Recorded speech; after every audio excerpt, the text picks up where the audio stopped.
It's a Valentine's Day, is it? Okay, காதலர் தினம். If you didn't know, in the year 270 AD, Claudius II, one Roman emperor, was ruling. 270 ADல Claudius அப்படிங்கிற ஒரு emperor, Claudius II. கிளாடியஸ் second அவர் ஆண்டுகிட்டு இருந்தார். And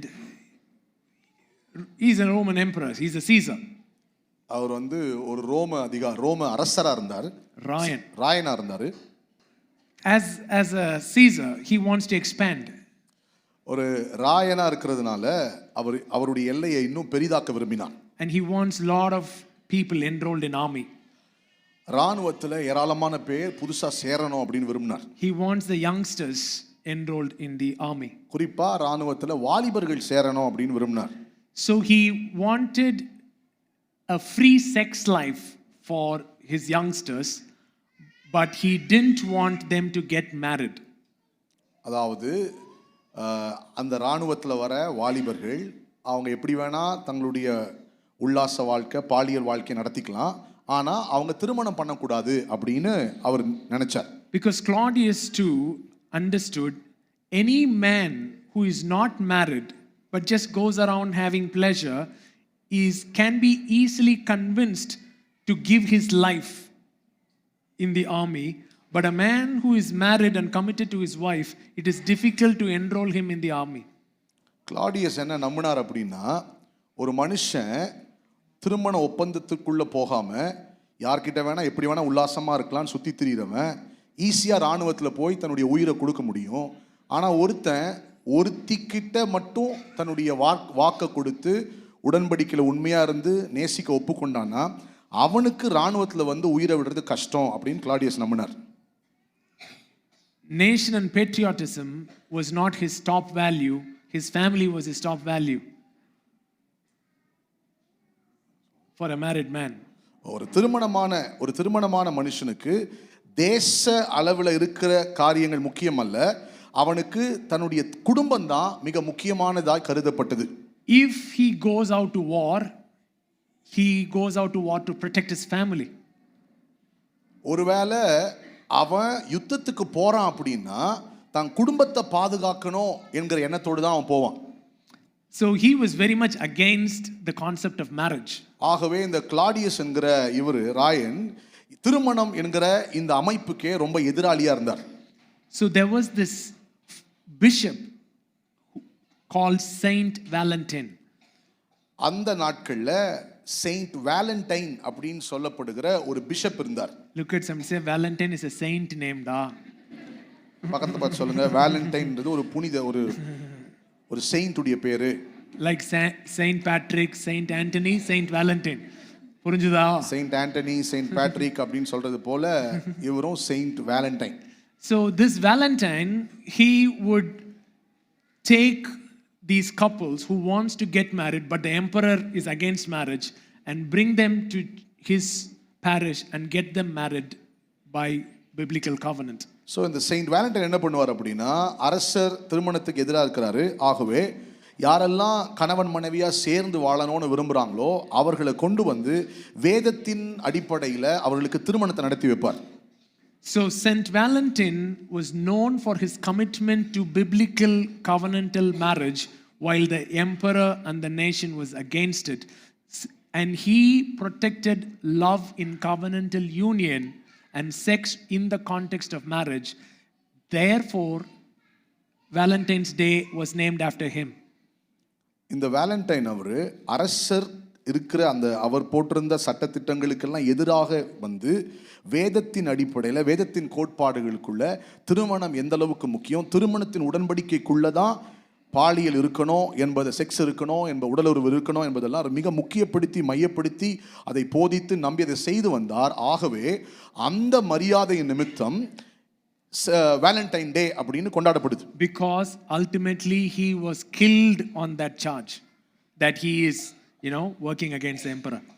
இப்படி ராயனுக்கு அரசருக்கு விரோதமாக இவர் வேலை செய்கிறாருன்னு சொல்லி இதை ஒரு குற்றச்சாட்டா வைத்து அவரை கொலை செய்தார்கள்.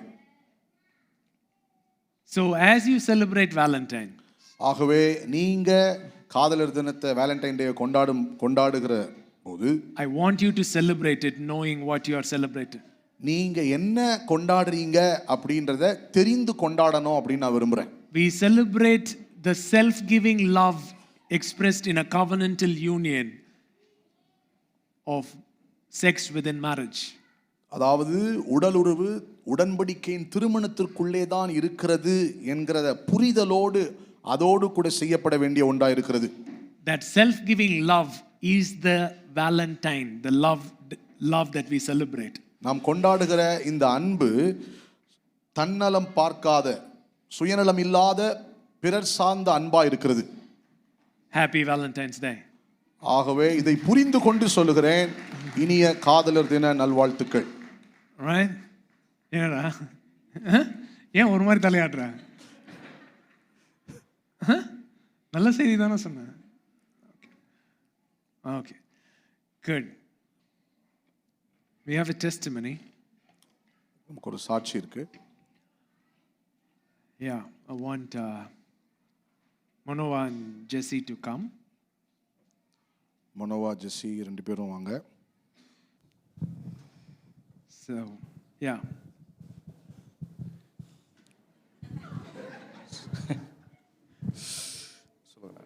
சொல்லுங்கண்ணாவா. Tell how you got into trouble, then what decisions you made to get out of it. Last year வந்து அண்ணா வந்து கால் பண்ணாங்க. 80% டெட்ஸ் யாரெல்லாம் கிளியர் பண்ணீங்க அப்படின்னு சொல்லி வாங்க அப்படின்னு சொன்னப்போ வி கேம் இன். ஸோ அப்போ வந்து நியர்லி 20 lakhs வந்து எங்களுக்கு டெட் இருந்துச்சு. அப்போ ஆல்மோஸ்ட் ஒரு 80% we have cleared it. But அந்த ரிமைனிங் 20% வந்து இவ்வளோ குயிக்காக முடிப்போமான்றது வி நெவர் எக்ஸ்பெக்டட். நாங்கள் என்ன பிளான் பண்ணோம்னா டில் 2027 எண்டு வரைக்கும் போக வேண்டிய ஒரு டெட்டு. பட் இன்றைக்கி இங்கே டெஸ்டிஃபை பண்ணுறதுக்கு ஆண்டவர் கிருபை செஞ்சுக்கிறார் எங்களுக்கு. ஸோ குயிக்காக சொல்லணும்னா நாங்கள் ரெண்டு பேருமே ஃபஸ்ட் இயர் மேரேஜ்குள்ளே வரப்பே நாங்கள் லோனோட தான் உள்ளே வந்தோம். ஸோ ஜெசி சைடு வந்து ஒரு 3.5 lakhs, நான் ஒரு 3 lakh, ஒரு 6.5 lakh கடனோட தான் மேரேஜ்குள்ளே என்ட்ரி ஆகிறோம். கல்யாணத்துக்கு எடுத்ததா? மேரேஜ்க்காக எடுத்தது. புரியுதா? பக்கத்தில் பார்த்து சொல்லு, நீ கடன் வாங்கி கல்யாணம் பண்ணணும்னு ஒரு அவசியமும் இல்லை. There is no need for you to borrow and marry. சொல்லு திரும்பி பக்கத்தில் பார்த்து சொல்லு. நீ கல்யாணம் ஆனவன்ட்ட சொல்லாத.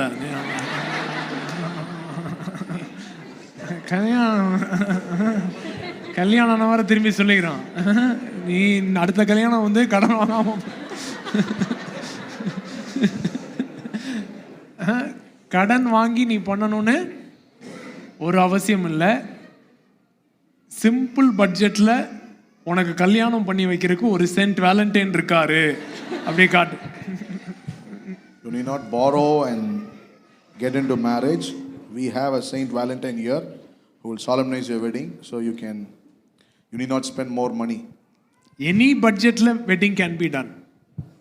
எவ்வளோ பணம் வச்சிருந்தாலும் அந்த பட்ஜெட்குள்ள கல்யாணத்தை பண்ணி முடிச்சிடலாம். பணமே இல்லைனாலும் wedding can be done. Maybe you don't have money at all, திருமணம் பண்ணி வச்சிடலாம். கோல் வந்து நீ கல்யாணம் பண்ணணும் அப்படின்றதானே ஒழிய ஊருக்கெல்லாம் அப்படி காட்டணுன்றது இல்லை. The goal is that you must somehow marry. That is the goal. So you need not show off. அப்படி பண்ணணும்னு சொல்லி 6.5 லட்சம் கடன். சரி, அதுக்கப்புறம் ஸோ 2 பேர் ஒர்க் பண்ணிகிட்டு இருந்தோம். 2 பேர் ஆஸ் யூஷுவல் த டே போயிட்டு இருந்துச்சு. அதுக்கப்புறம் தான் அந்த அடுத்த ஒரு சம்பவம் நடந்தது. ஸோ ஃபெப்ரவரியில் மேரேஜ் முடிஞ்சது எங்களுக்கு. ஜூலையில் again we plan for one trip. அந்த தேன் நிலவுக்கு அடுத்த லோன் வந்து ஹனிமூனுக்கு. மேரேஜுக்கு 6 லட்சம் கடன். இப்போ யார் ஹனி கேட்டா யார் மூணு கேட்டா? ரெண்டுமே எங்கே தான் இருக்கு. வீட்டில் ஹனி இருக்கு, வெளியில் வந்தா 3 இருக்கு. அதை விட்டுட்டு என்ன இன்னொரு லோன். ஸோ நாங்கள் ஒரு கால்குலேட் பண்ணிட்டோம், 2 பேரும் ஒர்க் பண்ணுறோம். எங்க போன? பாலி. பாலி. பாலிக்கு போன இன்டர்நேஷ்னல் ஹனிமூன். எவ்வளோ எடுத்த? அது 3 lakh இருக்கும். ஸோ ஆல்மோஸ்ட் லைக் அது இன்ட்ரெஸ்ட் சொல்லிட்டு அந்த இஎம்ஐ கேன்சல் ஆகி அதுக்கப்புறம் அது 3,80,000 ஆகி அப்புறம் அந்த வட்டி குட்டி போகிற கதை, குட்டி வட்டி போகிறது அப்படியே மல்டிப்ளை ஆயிடுச்சு. போய் ஹனிமூன் என்ன ஆச்சு? ஹனிமூன் நல்லா போச்சு. லோன் வந்து பெருகவே பண்ணுன்ற மாதிரி ஒரு 20 lakhs வரைக்கும் போயிடுச்சு இன்ட்ரெஸ்ட்டு. பாருங்க, 6+3 ஆரம்பிச்சு ஹனிமூனோட இதாகி அப்புறம் என்ன எங்க வந்துருச்சு? 20 lakhs வந்துருச்சு. It was 6+3, but now because of loan and interest, the debt has increased to 20 lakh. அந்த 3,85,000 ஓட இஎம்ஐ கால் வந்து அங்கே பாலியில் கால் வராதனால, கால் எடுக்க போகாதனால, ஸோ இஎம்ஐ கேன்சல் ஆகி அந்த ஃபுல் அமௌண்ட்லேருந்து அவுட்ஸ்டாண்டிங்லேருந்து இன்ட்ரெஸ்ட் கால்குலேட் பண்ண ஆரம்பிச்சிட்டாங்க. இன்ட்ரெஸ்ட் வந்து 24.5. ஸோ அந்த கார்டோட இன்ட்ரெஸ்ட்டே வந்து 14 தான் கொடுத்துருந்தாங்க. ஆனால் அதை பே பண்ணல அண்ட் கால் எடுக்கலை அப்படின்றனால அந்த 3,85,000 வந்து 24.5க்கு கால்குலேட் பண்ணி அவுட்ஸ்டாண்டிங்லேருந்து போய் அது அரௌண்ட் லைக் திடீர்னு அந்த வீக்கில் வந்து ஒரு காலிங் பில் அடித்து ஒருத்தர் வர்றாரு, இந்த மாதிரி நீங்கள் 40,000 பே பண்ணோம். இல்லையே, நாங்கள் இஎம்ஐ ஆக்டிவேட் பண்ணிட்டோமே. ஆக்டிவேட் பண்ணது நீங்கள் கன்ஃபர்மேஷன் மெயில் பார்த்தீங்களா அப்படின்றதான் ஃபஸ்ட்டு ஸ்டார்டிங் எங்களுக்கு வந்தது. ஸோ உடனே ஆன் ஸ்பாட் 40,000 பே பண்ணோம் அப்படின்னு சொன்னாங்க. அந்த 40,000க்கு வி டுக் அகெயின் ஒரு கிரெடிட் கார்டு ஸ்வைப் பண்ணி அது வந்து அந்த பர்சன் தான் அந்த ஆப்ஷன் கொடுத்தது. ஒரு அப்படி ஆப்ஷன் கொடுத்து எத்தனை கிரெடிட் கார்ட்ஸ் எல்லாம் வச்சிருந்த? அது ஒரு 7 கிரெடிட் கார்ட்ஸ் இருக்கும். 7 கிரெடிட் கார்டு.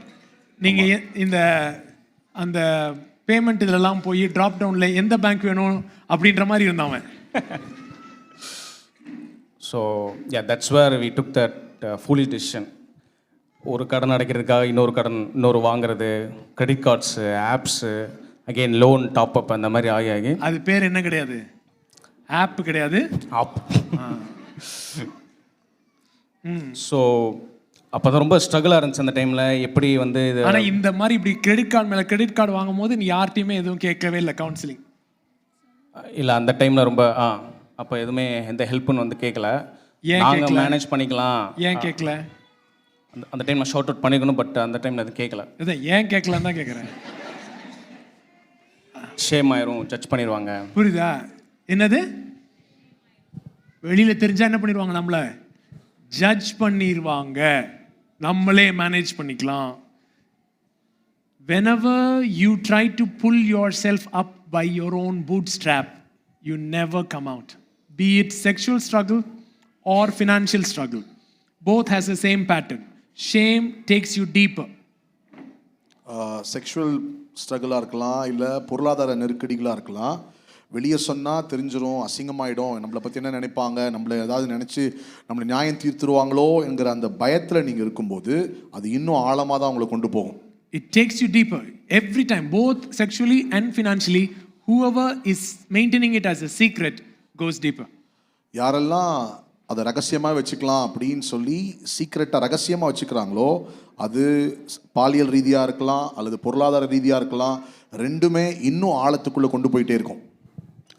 ஸோ அதனால் என்னாச்சு, எங்களுக்குள்ளே இருந்த ரிலேஷன்ஷிப்பில் ஒரு பெரிய பிரேக் ஆயிடுச்சு. ஸோ மாற்றி மார்னிங் எந்திச்சாலே ஒரே ஃபோன் கால்ஸாக தான் இருக்கும். எப்போ லோன் கட்டுவீங்க, என்ன பண்ணுவீங்கன்னு சொல்லி. ஸோ 2 பேருமே ஒரு ரூமில் உட்காந்து ஃபோன் பேசிகிட்டு இருப்போம். ஸோ நாங்கள் என்ன நினச்சிட்டோம், என்னோட கஷ்டத்தை அவட்ட ஷேர் பண்ணக்கூடாது, அவளோட கஷ்டத்தை என்கிட்ட ஷேர் பண்ணக்கூடாதுன்னு சொல்லி நாங்கள் எதையுமே ஷேர் பண்ணிக்கிறது இல்லை. எங்களுடைய பர்சனல் ரிலேஷன்ஷிப் எங்களுக்கு அந்தளவுக்கு ஒரு இன்வால்வ்டாக இல்லை. ஸோ அந்த மாதிரி ஒரு கோவிட் பீரியடில் ரொம்ப ஒரு டஃபஸ்ட் மூமெண்ட்டாக இருந்துச்சு. இந்த covid season, because we used to get continuous calls from the debtors, so I'll be talking on the phone in a room and she'll be talking on the phone in another room. So we didn't have a proper personal connection in our marriage life because of this disturbances. So அது எந்த லெவலுக்கு lead ஆயிடுச்சுன்னா, ஒரு sound கேட்க ஆரம்பிச்சிருச்சு, இல்லை உன்னோட லைஃப்பை நீ முடிச்சிரு, இதுக்கப்புறம் நீ வாழணும் அவசியம் இல்லை, இவ்வளோ தலைக்கு மேலே ஒரு கடனை வச்சு நீ வாழணும் அவசியம் இல்லை, நீ உன்னோட லைஃப்பை முடிஞ்சுன்னு சொல்லி ஒரு சவுண்ட் கேட்க ஆரம்பிச்சிருச்சு. But at the same time இன்னொரு வாய்ஸும் கேட்க ஆரம்பிச்சது, no you have to go and talk, நீ போய் பேசு, நீ வந்து வாயை திறந்து சொல்லி தான் ஆகணும்னு சொல்லி இன்னொரு வாய்ஸ் வந்து ஆண்டர் சொல்லிட்டு இருக்காரு. So when this was happening, I started to, where it took me was, I started to hear a voice saying, you can't live anymore because this is too much for you, so better finish your life, kill yourself, that is the only option. As I was hearing these words on one side, another side I was hearing another voice saying, no, you go and talk, you go and share to someone, go and talk, seek help. So this was happening at the same time. So அப்போ தான் வந்து ஜெஸி வந்து லவ்வி அக்கா கிட்ட வந்து பேசுகிறாங்க. So இந்த மாதிரி சில காரியங்கள் போயிட்டுருக்கான்னு சொல்லும்போது அக்கா வந்து உடனே வந்து தென் வி காட் அப்பாயின்மெண்ட், அண்ணாவை போய் நாங்கள் மீட் பண்ணோம். ஸோ அப்போ வந்து அண்ணா கேட்டாங்க, என்ன எவ்வளோ லோன் இருக்குது என்ன இதுன்றதை கேட்டப்போ நாங்கள் டீட்டெயிலாக எல்லாத்தையும் சொன்னோம் நாங்கள். So then Jesse spoke to Lavika and Lavika said to Anna and they gave us appointment. We went and we shared everything in detail and then அதுக்கப்புறம் அண்ணா நிறைய காரியங்கள் சொன்னாங்க, ப்ரேயர் பண்ணி அனுப்பிச்சாங்க. ஒரு போல்டான டெசிஷன் எடுங்க இதுலேருந்து வெளியே வர்றதுக்கு. முதல்ல அடிக்கடி அண்ணா சொல்கிற மாதிரி கடன்லேருந்து வெளியே வரணும்னா முதல்ல கடனை வாங்குறத ஸ்டாப் பண்ணோம். ஸோ அதுதான் வந்து நான் ரிப்பீட்டடாக பண்ணிட்டே இருந்தோம். ஸோ ஆஃப்டர் தேட் 2 பேரும் உட்காந்து we took a bold decision, இல்லை இனிமேல் நாங்கள் கடன் வாங்க மாட்டோம் அப்படின்னு சொல்லி நாங்கள் ஸ்ட்ராங்கான ஒரு டெசிஷன் எடுத்தோம் நாங்கள். So he told us to take a bold decision after sharing our story. He told, and then because the problem was every time to meet to to finish one debt we used to borrow another.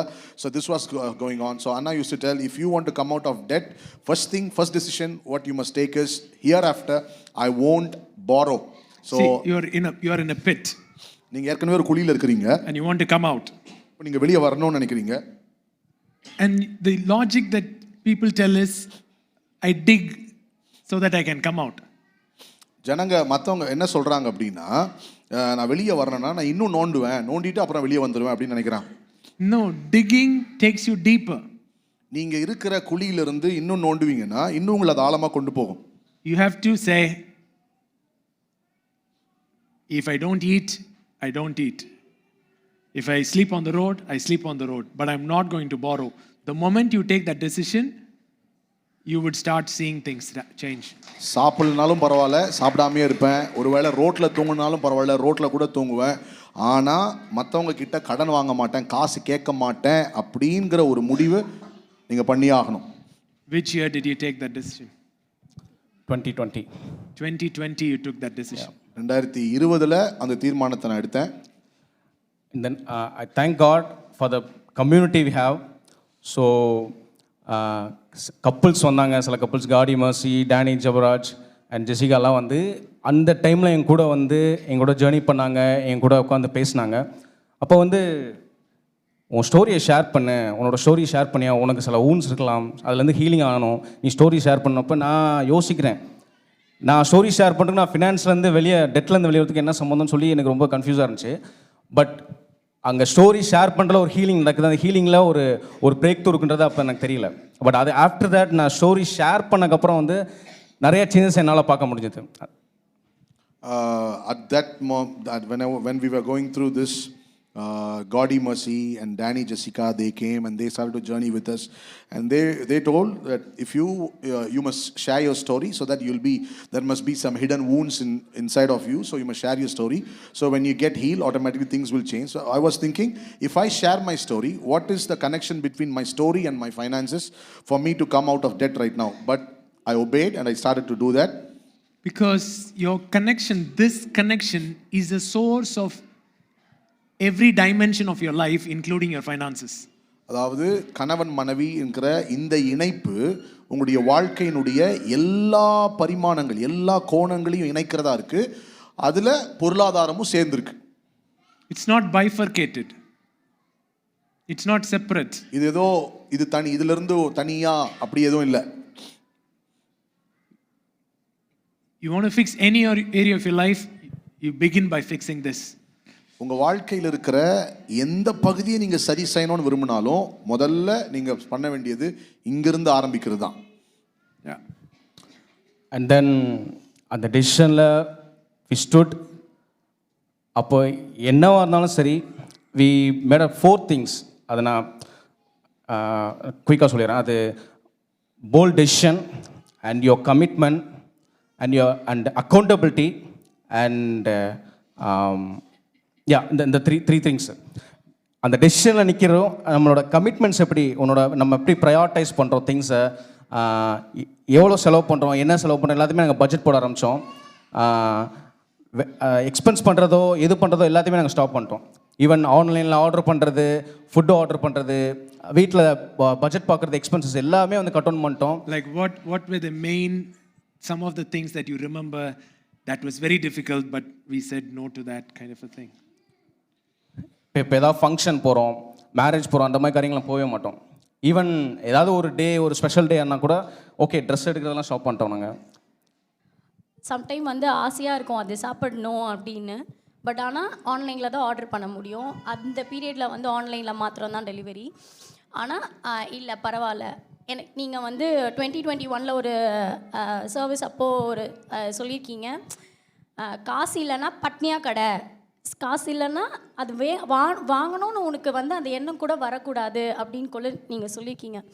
So அந்த இது வந்து so ஆசைப்பட்டது எதுவுமே நாங்கள் வாங்கினதே இல்லை.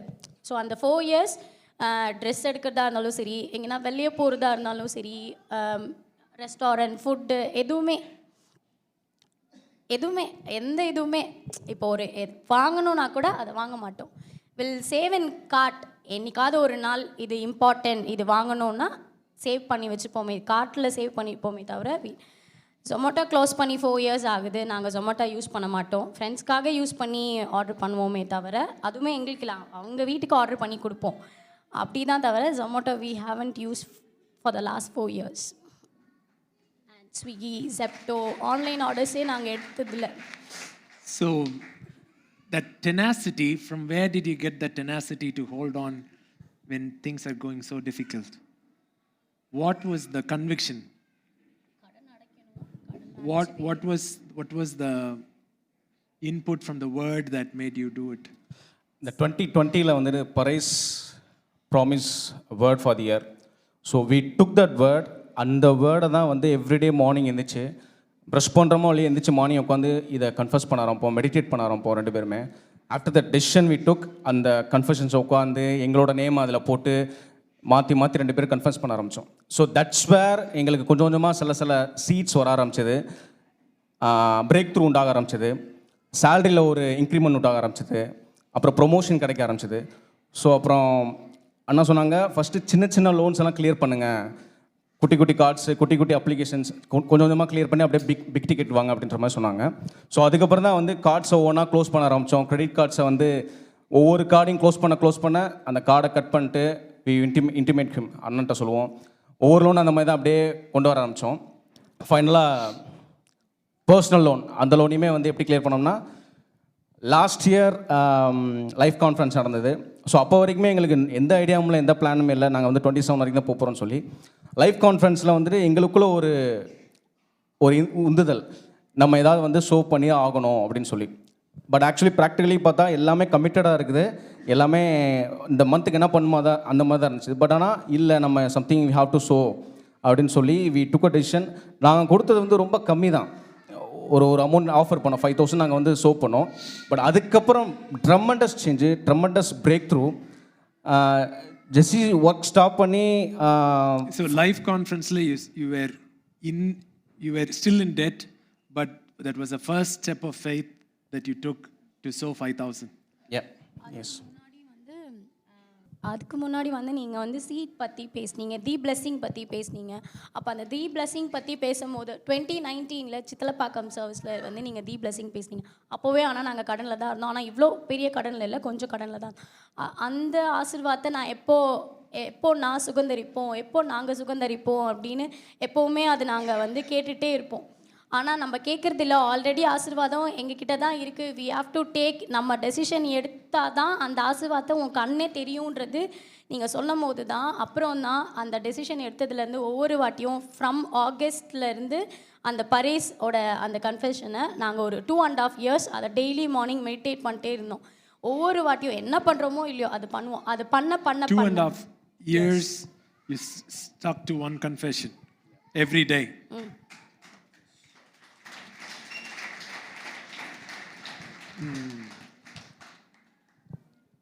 Yeah.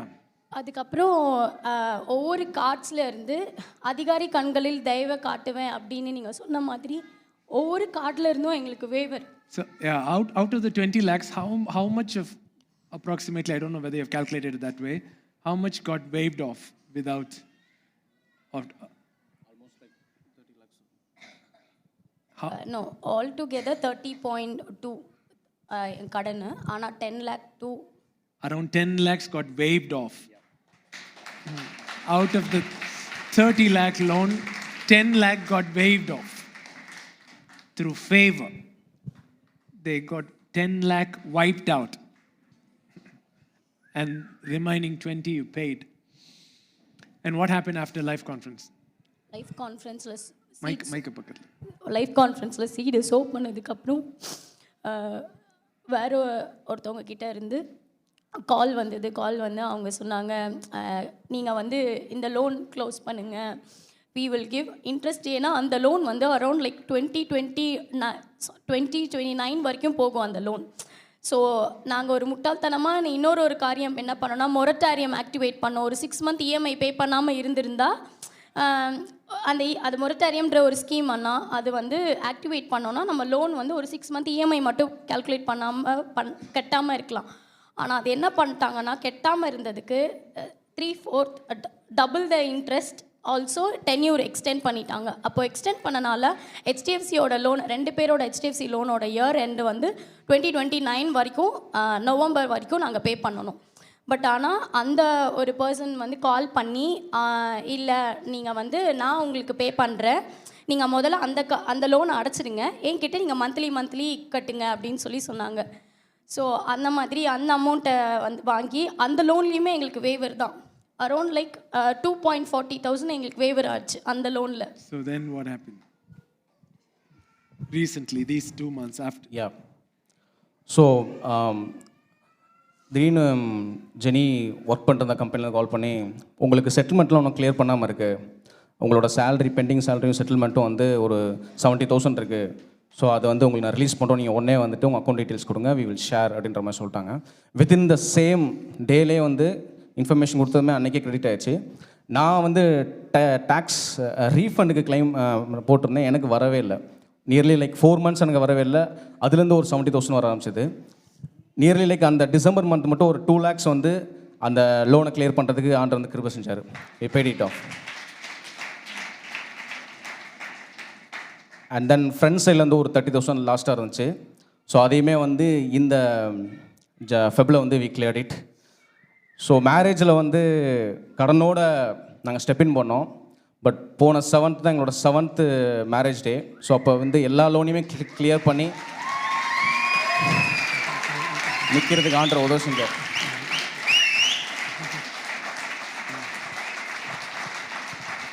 People came, வீட்டுக்கு வந்து soap பண்ணாங்க. அது வந்து காடு அவங்களுக்கு சொன்னதை கீழ்ப்படிஞ்சு வந்து எங்களுக்கு சோப் பண்ணது. It's very big thing. ஒவ்வொரு கூட இருந்த கம்யூனிட்டி, ஒவ்வொரு பீப்புளும் எங்கள் கூட எங்களோட டிஃபிகல்ட் டைமில் ஸ்டாண்ட் பண்ணி, இது இப்படி இல்லை, இது இப்படி தான் அப்படின்னு ஒவ்வொரு டைமும் they spend a long time. கார்டியனமஸ் எக்கெல்லாம் அப்போது ஆலன் ரொம்ப குட்டி கேரி பண்ணிட்டு இருந்தாங்க. they spend lot of time with us. ஜெஸி டேனியும் நிறைய டைம் வருவாங்க. ஸோ ரீசன் இப்படி எல்லாரும் இந்த கம்யூனிட்டியில் எங்களுக்கு கூட ஸ்பெண்ட் பண்ணி ஸ்டாண்ட் பண்ண லின்சி அக்கா, பிரசாத் அண்ணா. ஸோ இந்த மாதிரி இந்த டிஃபிகல்ட் டைமில் அப்படி சொல்லிகிட்டே இருப்பாங்க. நாங்கள் எங்களுக்கு கீழே பார்க்கவே முடியாது. இது இல்லை இப்படி ஒர்க் பண்ணுங்க, இதுதான் டூல் அப்படின்னு. Thank you so much standing with us. Thank you. I've seen many people in the community clear the debts, but I've never seen a couple as tenacious as Mano and Jesse in this journey.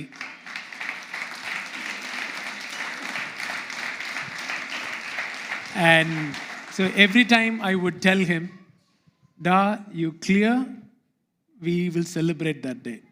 I've told that. So even though so many people have cleared the debt, I want to celebrate their breakthrough by cutting the cake. அதாவது நம்முடைய சமுதாயத்தில் நிறைய பேர் கடன்ல இருந்து வெளியே வந்திருக்கிறாங்க. ஆனால் மனோஜனி மாதிரி பிடிவாதமாக எப்படியாவது நாங்கள் கடனை கட்டி முடிப்போம் அப்படிங்கிற ஒரு பிடிவாதத்தோடு கட்டி முடித்த இவங்கள மாதிரி வேறு யாரும் இல்லை. ஸோ அவங்கக்கிட்ட சொல்லியிருந்தேன், நீ கடன் கட்டி முடிக்கிற நாளில் கண்டிப்பாக நாங்கள் கொண்டாடுவோம் அப்படின்னு. அது கொண்டாடுற வண்ணமாக இப்போது இவர்களுக்காக நம்ம கேக் கட் பண்ண போகிறோம். And we have named it as Happy Jubilee. The Happy Jubilee அப்படின்னு போய் வச்சுருக்கோம். So Jubilee is the word where once in 7 years God declared people free of debt. யூபிலி அப்படின்னு சொல்லும்போது இஸ்ரவேலருக்கு 7 வருஷத்துல ஒரு முறை தேவன் அவங்க இருந்த அடிமைத்தனம், கடன் அதெல்லாம் இல்லாம பண்ணி சுதந்திரம் அப்படின்னு அறிவிப்பார். So God told that God will take vengeance through their story. கர்த்தர் சொன்னாரு, இவங்களுடைய கதை, இவர்களுக்கு நடந்த காரியங்களுக்காக கர்த்தர் பழிவாங்குதலை எடுப்பார். So if you're struggling with debt, surmounted with debt, and you are like, I don't know how I'm going to come out of this, I want you to stand. They're going to declare a word of blessing over you, strength and tenacity to come out. No shame. Stand. Yeah. ஒருவேளை நீங்கள் கடனில் இருக்கிறேன், நான் இன்னும் கடனில் இருக்கிறேன், நிறைய கடன் இருக்குது, எப்படி வெளியே வர்றதுன்னு தெரியாமல் இருக்கேன் அப்படின்னு நீங்கள் சொல்வீங்கன்னா, நீங்கள் இதில் வெட்கப்படுறதுக்கு எதுவுமே இல்லை. நீங்கள் தைரியமாக எழும்பி நில்லுங்க.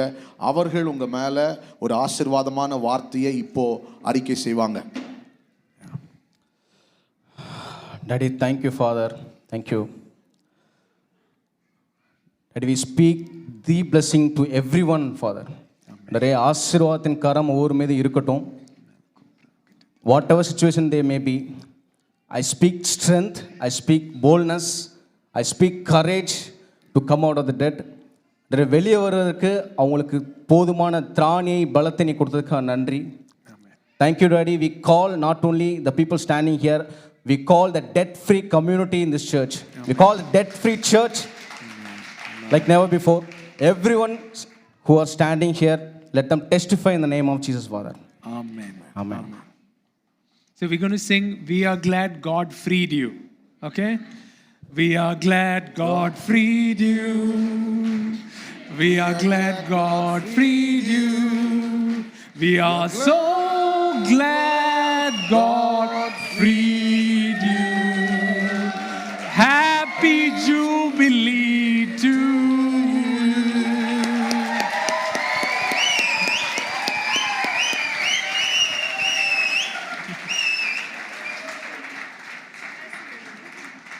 Wonderful, wonderful. Wonderful, wonderful. Yes. Bless you. Bless you, Da. Bless you. The same God who brought you out will take you in. எந்த தேவன் உங்களை வெளியே கொண்டு வந்தாரோ அவர் உங்களை உள்ள கொண்டு போவார். God is not only able to bring you out of Egypt, He is able to take you into Canaan as well. உங்களை வெறும் எகிப்திலிருந்து வெளியே கொண்டு வரவர் மட்டும் இல்ல, கானான்குள்ளேயும் உங்களை கொண்டு போக அவர் வல்லமை உள்ளவரா இருக்கிறார். Same God who brings you out of a land of not enough will take you to a land of more than enough. இது பத்தாது போதாது என்கிற இடத்திலிருந்து வெளியே கொண்டு வருகிற தேவன் போதும் என்கிறதிலும் மிக அதிகமான ஒரு இடத்திற்கு உங்களை கொண்டு செல்ல அவர் உண்மை உள்ளவரா இருக்கிறார். Amen. Amen. Amen. Bless you. Come on, give glory to God.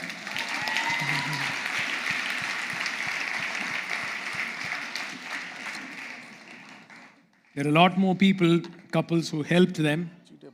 It's, no time to mention all of their names, but whoever helped them in the journey by encouraging, supporting, நிறைய பேர் இந்த பயணத்தில் மனோஜெனி கூட இருந்து உதவி செய்து அவளுக்கு அநேக ஆலோசனை எல்லாம் கொடுத்து ஹெல்ப் பண்ணாங்க.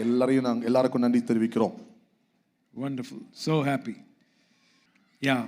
I want to speak a quickening of you clearing your debts. அதாவது வேகமாக உங்களுடைய நீங்கள் கடன்கள் எல்லாம் சரி கட்டுறத வேகத்தை நான் பேச விரும்புகிறேன்.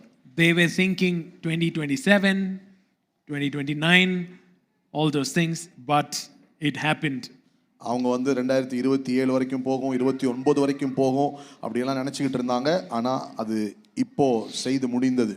May God's speed come and be made manifest in your finances. உங்க பொருளாதாரத்தில் தேவனுடைய வேகம் வந்து சேருவதாக. Amen. Amen. Come on, somebody say amen. சத்தமா ஒரு ஆமென். Bless Psalm 89 verse 15.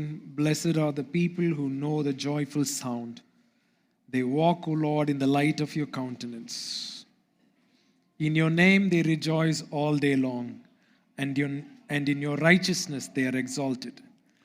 For you are the glory of their strength, and in your favor our horn is exalted. For our shield belongs to the Lord, our King, to the Holy One of Israel. சங்கீதம் 89:15-17. கம்பீர சத்தத்தை அறியும் ஜனங்கள் பாக்கியம் உள்ளவர்கள். கர்த்தாவே, அவர்கள் உம்முடைய முகத்தின் வெளிச்சத்தில் நடப்பார்கள். அவர்கள் உம்முடைய நாமத்தில் நாடோறும் களி கூர்ந்து உம்முடைய நீதியால் உயர்ந்திருப்பார்கள். நீரே அவர்கள் பலத்தின் மகிமையாயிருக்கிறீர். உம்முடைய தயவினால் எங்கள் கொம்பு உயரும்.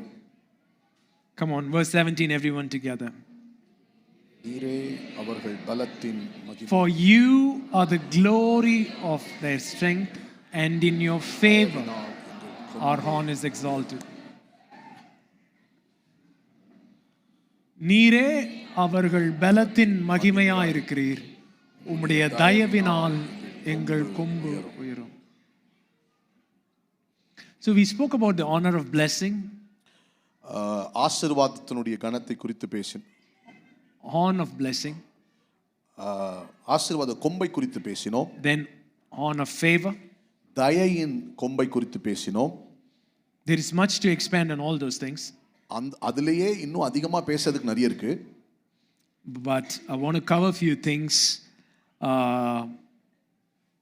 and begin teaching on divine life again, because I feel we need to be prepared for certain things. ஆனால் இன்னைக்கு சில காரியங்களை பேசி முடித்து வர நாட்களில் வேகமாக தெய்வீக ஜீவனை குறித்து திரும்பவுமாய் நான் பேச விரும்புகிறேன். காரணம், சில காரியங்களுக்காக நாம் ஆயத்தமாக இருப்பது நல்லது அப்படின்னு நான் ரொம்ப உணர்கிறேன். There is much to expand on favor. தயை அப்படின்னு அந்த தயை பற்றி பேசுறதுக்கு நிறைய இருக்கு.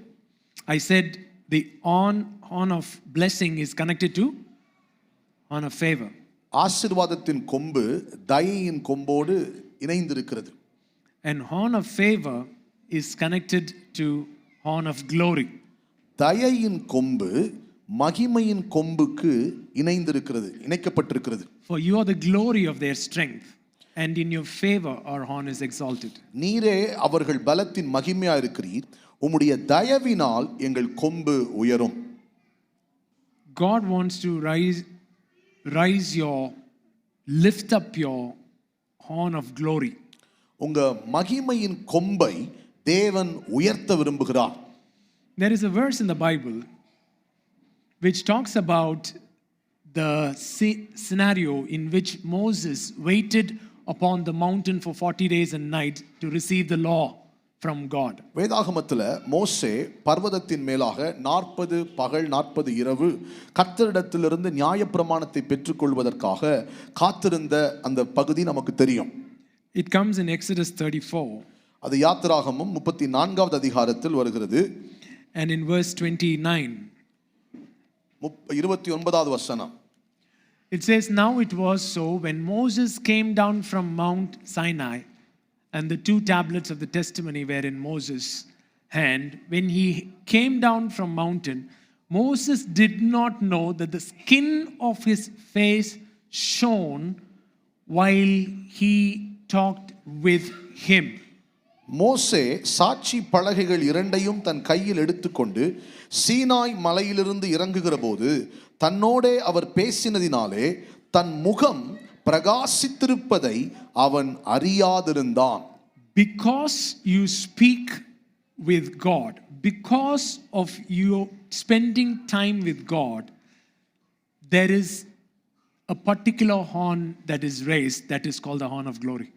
நீங்கள் தேவனோடு பேசுகிறதினாலே, தேவனோடு நேரம் செலவிடுகிறதினாலே ஒரு காரியம் நடக்கிறது, ஒரு கொம்பு உயருகிறது. அந்த கொம்பு தான் மகிமையின் கொம்பா இருக்கிறது.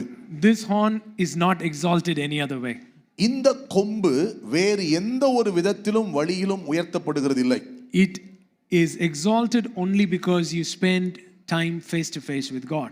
இந்த கொம்பு எப்போ உயரும்னா தேவனோடு முகமுகமாய் நீங்கள் செலவிடுகிற நேரத்தை பொறுத்துதான் இந்த கொம்பு உயரும். Some of you are deceiving yourself saying, "Oh, I am in union with God." சிலர் So, oh, do you spend time in prayer, Bible reading? No, I'm constantly in union with God, constantly speaking. நீங்க Bible படிக்கிறீங்களா, நீங்க ஜெபம் பண்றீங்களா, நேரம் செலவிடுறீங்களா? இல்லங்க, நாங்க தேவனோடு எப்பவுமே இணைக்கப்பட்டிருக்கிறோம், அந்த இணைப்பிலேயே இருக்கிறோம், அதனால அதுக்குன்னு தனி நேரம் நாங்க ஒதுக்குறது இல்ல அப்படின்னு சில பேர் உங்களையே நீங்க வஞ்சித்துக் கொள்றீங்க. When I ask the husband, which is your day for your wife? நான் கணவன்மாரை கேட்கும்போது, Especially the pastors. குறிப்பாக பாஸ்டர்ஸை கேட்பேன், கணவன்மார்கிட்ட கேட்பேன், உங்க மனைவிக்கான நாள் எது? And all the pastors say, I'm always with her. Wherever I go, I take her with me. எல்லா பாஸ்டர்ஸும் சொல்ற பதில் என்னன்னா, எப்பவுமே அவ கூட தானே இருக்கேன், எங்க போனாலும் நான் அவளை தான் கூட்டிட்டு போறேன். That means he doesn't spend any time with his wife. That's what he's saying. That is the spiritual way of telling this lie. I don't spend time with my wife. How they tell is, all my time is my wife's time only.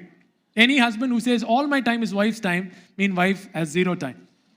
எந்த கணவன் எல்லா நேரமும் என் மனைவியின் நேரம் தான், எல்லா நாளும் என் மனைவி கூட தான் அப்படின்னு சொல்றாங்களோ அது பொய். அது அப்படின்னா அதனுடைய அர்த்தம் மனைவிக்கான நேரமே இந்த கணவன் கொடுக்கறதே இல்லை. People who don't tithe தசமபாகம் கொடுக்காதவங்க usually tell all my money is God's money.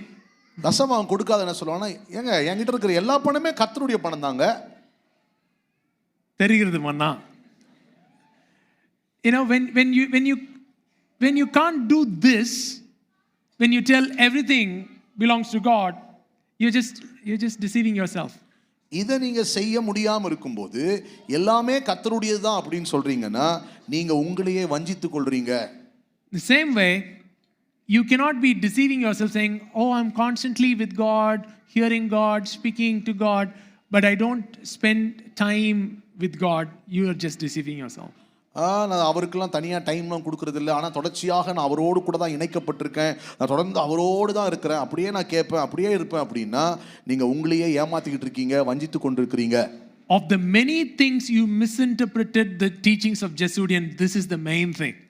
அதாவது ஜெசுடியானுடைய போதனைகளை எந்த வழியில் புரிந்து கொள்ளக்கூடாதோ இல்லை அர்த்தம் கொடுக்கக்கூடாதோ அதில் கொடுத்த நிறைய அர்த்தங்களில் இதுவும் ஒரு தவறான அர்த்தம். When I said your fasting will not make you get anything from God, your Bible reading will not twist the arm of God to do something to you. He does these things because He loves you. How it landed for you is, oh, I don't need to read Bible, I don't need to pray, I don't need to do anything. God loves me. God loves you when you don't pray, when you don't read Bible, when you don't fast. God still loves you. But your receiver will be blocked. அதாவது நீங்கள் உபவாசம் செய்து எதையாவது அவரிடத்துலேருந்து பெற்றுக்கொள்ளலாம், நீங்கள் Bible வாசித்து அவருடைய கையை உங்களுக்கு நேராக திருப்பி கொள்ளலாம் அப்படின்றது கிடையாது. அவர் உங்களை நேசிக்கிறதுனால அவர் எப்பொழுது என்ன வேணாலும் உங்களுக்கு செய்வாருன்னு நான் சொன்னது உங்களுக்கு எப்படி கேட்டுருச்சுன்னா, நம்ம அவரிடத்துல பெற்றுக்கொள்ள உபவாசம் எடுக்க வேணாம், நம்ம பைபிள் படிக்க தேவையில்லை, அவர் தான் நேசிக்கிறாரே, அதனால் அவர் எப்போ வேணால் என்ன வேணால் கொடுப்பாரு அப்படின்னு உங்களுக்கு கேட்குது. ஆனால் நீங்கள் ஏதோ செய்து அவரிடத்துல பெற்றுக்கொள்வதல்ல, நீங்க எதையும் செய்யாத போது, இதெல்லாம் வேணாங்க, பைபிள் வேணாங்க, ஜெபம் வேணாங்க அப்படின்னு சொல்லும்போது பெற்றுக்கொள்ளுகிற திறன் உங்களுக்குள்ளே அடைக்கப்படுகிறது. So why they had to spend daily with certain messages? Some messages they said they have listened to so many times, again and again. The blessing message, ஏன் சில செய்திகள் தொடர்ச்சியாக திரும்ப திரும்ப கேட்குறது அவங்க சொன்னாங்க, சில அந்த த பிளெஸிங் மெசேஜோட நாங்கள் அடிக்கடி கேட்டுக்கிட்டே இருப்போம். ஏன் அப்படி கேட்க வேண்டிய அவசியம்? Because their internal world has to shift based on that truth. காரணம் அந்த சத்தியத்தின் அடிப்படையில் அவங்களுடைய உள்ளான நம்பிக்கை, உள்ளான உலகம் அது மாறணும். So spending time with God is so crucial and essential. ஆகவே தேவனோடு செலவிடுகிற நேரம் மிக மிக அவசியம், மிக மிக முக்கியமான ஒன்றா இருக்கு. That's where real transformation takes place. அங்கதான் உண்மையான மறுரூபம் நடைபெறுகிறது. And we wanting magic to happen, transformation to happen when we are not willing to sit is just deception. அதாவது கர்த்தருடைய பிரசன்னத்தில் போய் அவருக்கு முன்பாக உட்கார மனம் இல்லாம, ஆனா என் வாழ்க்கை மறுரூபமாகணும், எனக்கு இப்படி ஆயிரணும் அப்படி ஆயிரணும் அப்படின்னு இருக்கு அப்படின்னா அது வஞ்சனை. 40 days and 40 nights. 40 பகல் 40 இரவு. Put the previous verse. So he was there with the Lord 40 days and 40 nights. He neither ate bread nor drank water. Wow.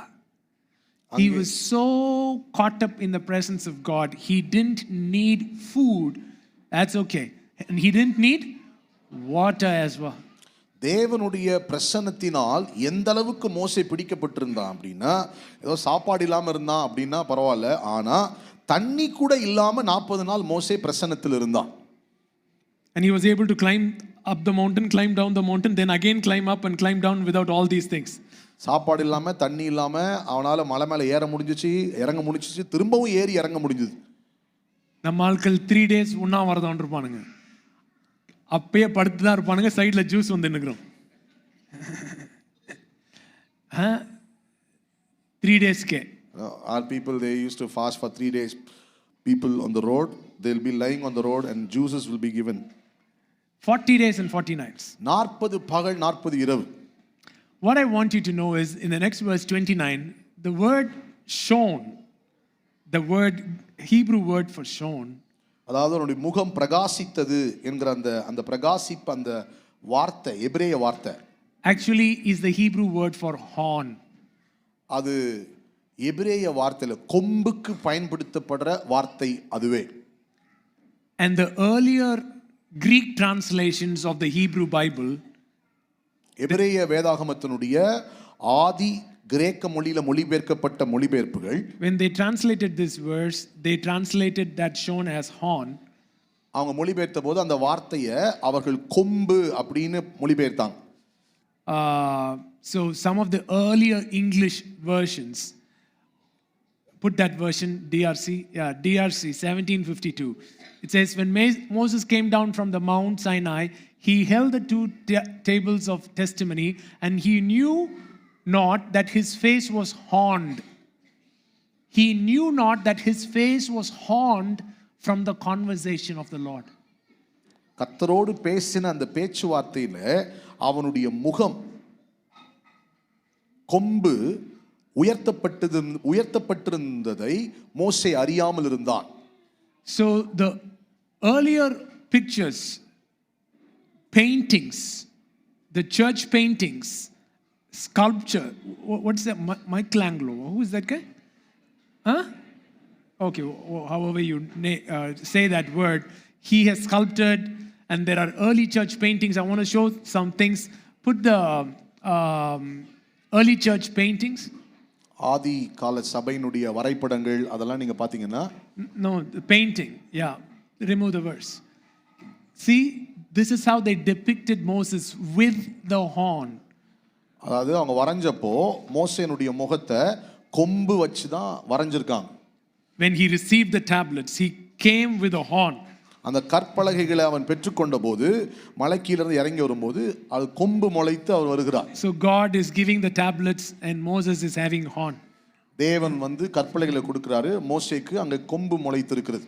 And when Michelangelo did the sculpture of Moses, Michael ஆங்கிலோன்னு சொல்றவரு மோசேனுடைய அந்த சிற்பத்தை சிற்பம் வேலை செய்தபோது he put 2 horns. மோசே தலைக்கு மேல 2 கொம்பையும் வைத்தார். Later on, theologically, they were saying, oh, this is a wrong translation. There was an error in the Vulgate, Latin Vulgate. That's the error that is being manifested through this art. Latin மொழி Instead of shown, the horn word came.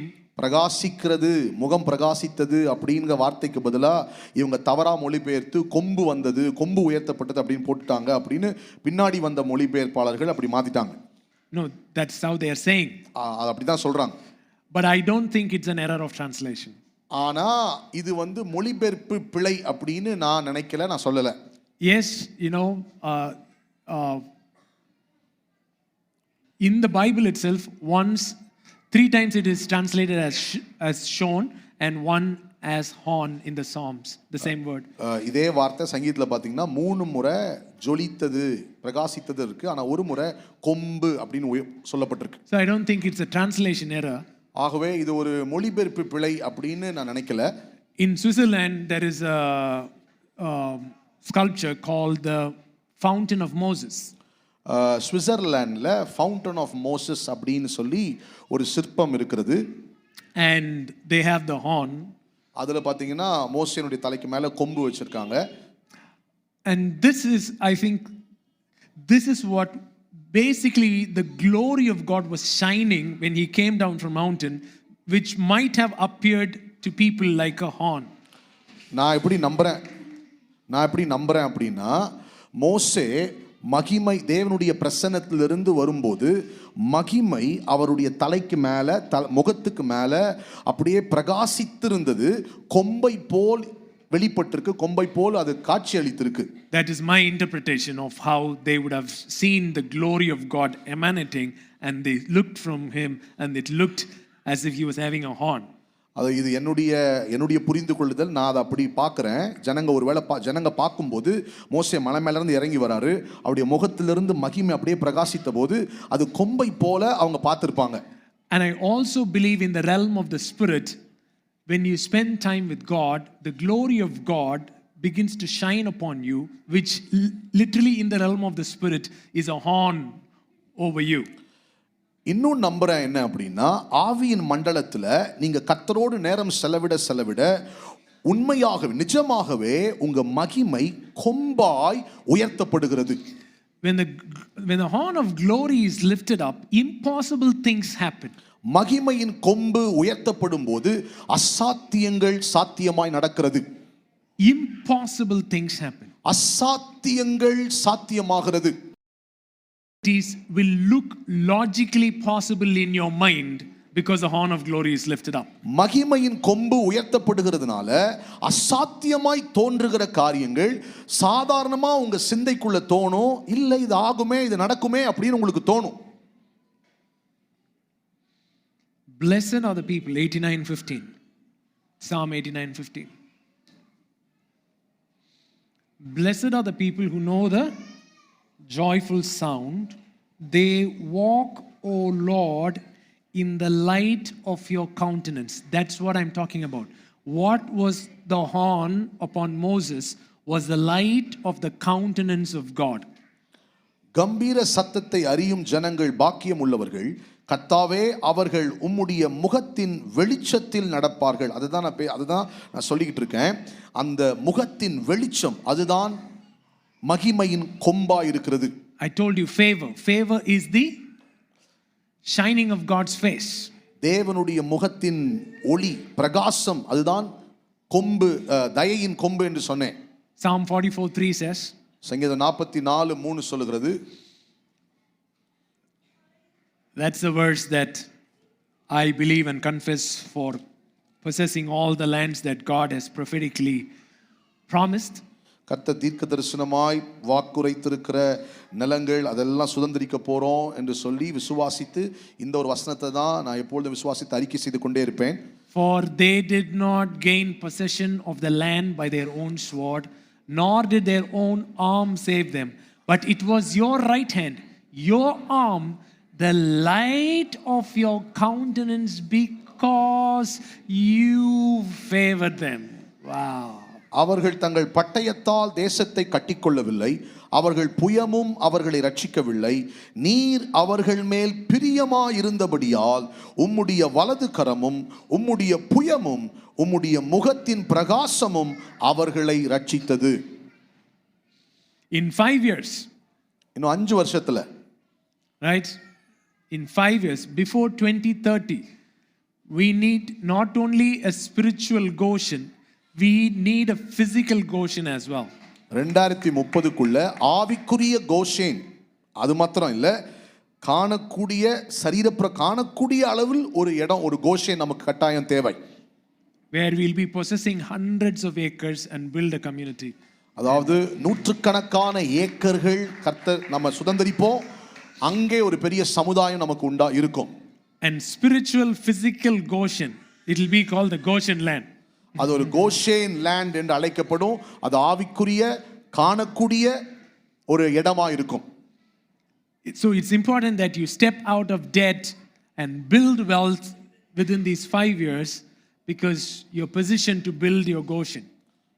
இந்த நாட்கள்ல உங்க கடன்ல இருந்து வெளியே வந்து உங்களுடைய ஆஸ்தி, உங்களுடைய பணம் இதெல்லாம் கட்டி எழுப்ப வேண்டிய அவசியம் இருக்கிறது. காரணம், உங்களுக்கான கோஷனை நீங்க கட்டி எழுப்பணும். But how can we possess hundreds of acres? நூற்றுக்கணக்கான ஏக்கர்களை எப்படி நம்மால கைப்பற்ற முடியும்? How can we build certain things that would be off the radar of governmental control? அதாவது அரசாங்கத்தினுடைய கட்டுப்பாட்டை தாண்டி பெறக்கூடிய அல்லது அடையக்கூடிய எப்படி சாத்தியமாய் முடியும்? Oh, you need to do this, do that. When they try to control, how can you say no? அதாவது இதை பண்ணணும்னு போகும்போது, இல்லை இதுவா அப்பனா இது பண்ணு, அது பண்ணு, இது பண்ணு அப்படின்னு அரசாங்கம் சொல்லிக்கிட்டே இருக்கும்போது அதெல்லாம் தாண்டி நம்ம எப்படி அதை செய்வது? This is how you do it. அதுக்கு பதில் இந்த 3ஆம் வசனம் 44:3, இதுதான் அதுக்கு பதில். You do not fight with your arm. உங்கள் கரத்தினால் நாம் யுத்தம் போடுகிறதில்லை. You do not fight with your sword. உங்க பட்டயத்தாலும் நீங்கள் செய்வதில்லை. But his right hand, his arm, and the light of the countenance will make the difference. அவருடைய வலது கரமும் அவருடைய புயமும் அவருடைய முகத்தின் பிரகாசமுமே வித்தியாசத்தை கொண்டு வரும்.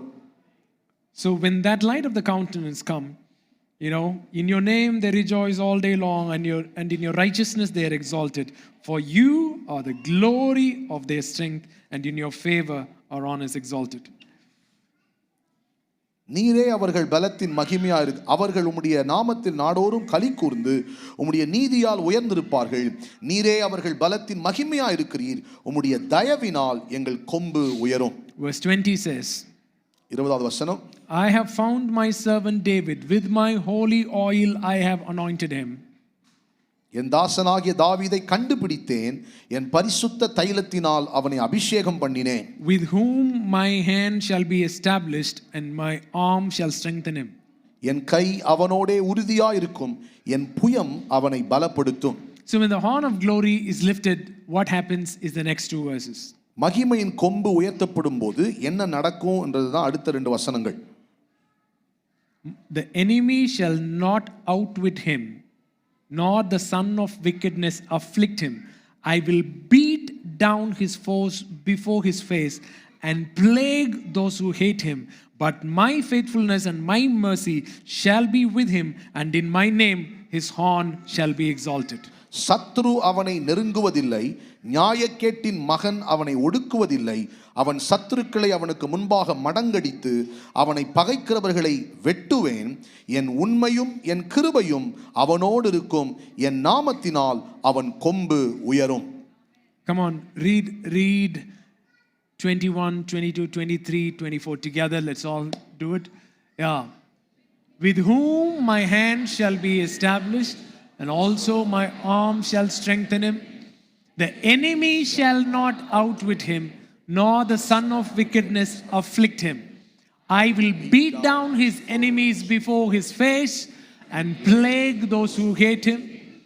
But my faithfulness and my mercy shall be with him, and in my name his horn shall be exalted. Come on. என் கை அவனோடே உறுதியாயிருக்கும், என் புயம் அவனை பலப்படுத்தும். சத்ரு அவனை நெருக்குவதில்லை, நியாயக்கேட்டின் மகன் அவனை ஒடுக்குவதில்லை. அவன் சத்துருக்களை அவனுக்கு முன்பாக மடங்கடித்து அவனை பகைக்கிறவைகளை வெட்டுவேன். என் உண்மையும் என் கிருபையும் அவனோடு இருக்கும், என் நாமத்தினால் அவன் கொம்பு உயரும். The horn of glory will make the difference in the midst of your enemies. உங்கள் சத்துருக்களுக்கு மத்தியில் மகிமையின் கொம்பு உங்களுக்கு வித்தியாசத்தை ஏற்படுத்தும். Can you imagine Pharaoh being Pharaoh couldn't touch Moses? உங்களால கற்பனை செய்து பார்க்க முடியுதா? பார்வோன், அவன் அவ்வளோ பெரிய பார்வோன், அவ்வளோ ஆளா இருந்து அவனால மோசையை தொட முடியல. Same Moses ran for life. அதே மோசே தான் தன்னுடைய உயிருக்காக ஓடி காப்பாற்றிக் கொள்ள ஓடினவன். Now he is coming and facing. இப்போ வந்து இந்த பார்வோனை சந்திக்கிறான். Why? ஏன்? How? எப்படி? Encounter with glory. மகிமையோடு கூட அவனுக்கு நடந்த சந்திப்பு. Met with God at the burning bush. முட்செடி எரிகிற முட்செடியின் நடுவே தேவனை சந்தித்தான். Exodus 7:1. யாத்திராகமம் 7:1.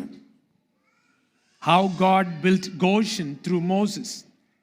எப்படி மோசேயின் மூலமாக கர்த்தர் கோஷனை கட்டி எழுப்பினார். In chapter 8 and chapter 9 we read about Goshen. 8:9 நம்ம கோஷனை பற்றி பார்க்கிறோம். But 7:1 is the secret. ஆனா 7:1 தான் ரகசியம். He says, so the Lord said to Moses, see, I have made you as God to Pharaoh. கர்த்தர் மோசேயை நோக்கி சொல்றாரு, பார், உன்னை நான் பார்வோனுக்கு தேவனாக்கினேன். I have made you as God to Pharaoh. உன்னை நான் பார்வோனுக்கு தேவனாக்கினேன். Are you hearing what I'm saying? நான் சொல்றதை நீங்க கேக்குறீங்களா, கவனிக்கிறீங்களா?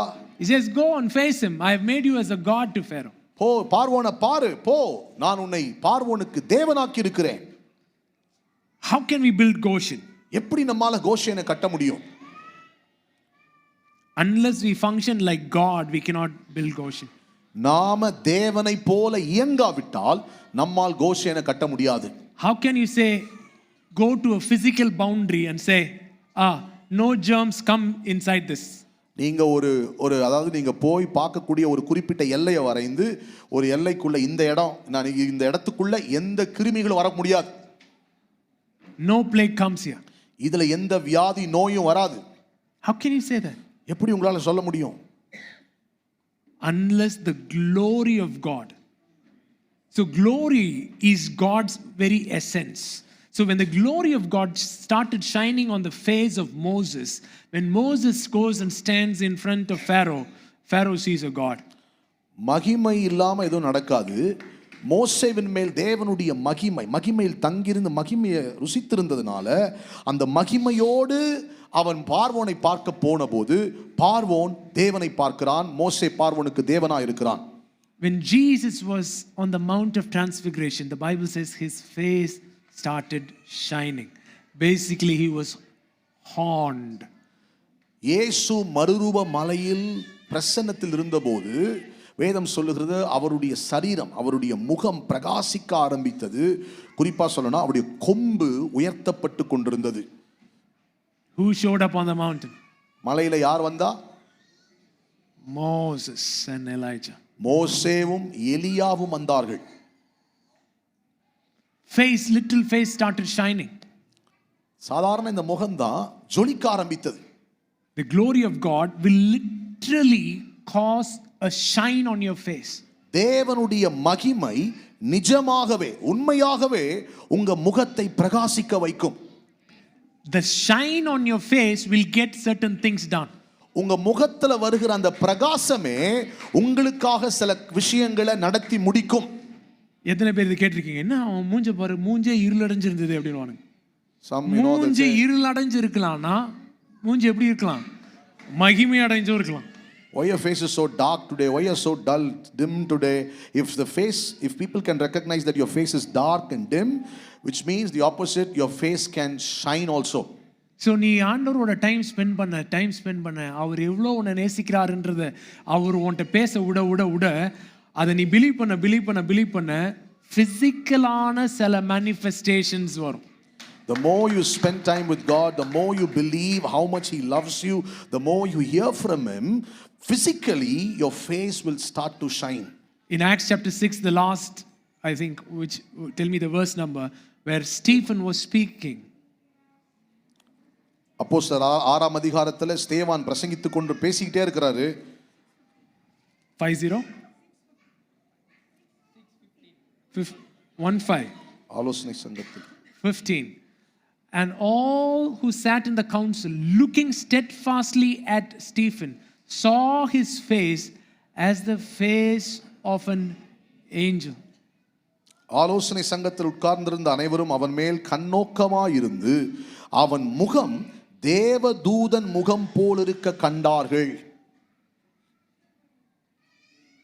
He's speaking and people all of a sudden they are looking at his face. பேசிக்கிட்டே இருக்கான். திடீர்னு ஜனங்கள்லாம் அவன் மூஞ்சி அப்படியே உத்து பார்க்கறாங்க. இந்த கிரீம் பயன்படுத்துங்க, அப்படி இல்லை, உங்கள் முகம் ஜொலிக்கும். இந்த light of your face shining அப்படின்னு யூடியூப்ல தேடினா வெறும் கிரீமா வருது. When I search for இந்த மோசஸ் இதுக்காக நான் சர்ச் பண்றதுக்கு அதை சர்ச் பண்ணா வெறும் இப்படியே எல்லா பொண்ணுங்களும் இப்படியே தேய்ச்சினே இருக்குது. முகம் ஜொலிப்பு முக பிரகாசம் அப்படின்னு மோசேக்காக when I was searching I was just seeing creams after creams where people are எல்லாமே ஒரு பெயிண்ட் பிரஷோட அப்படி இருக்குங்க வரிசையா. கடைசியில் வருது மோசஸ் க்ளோரி.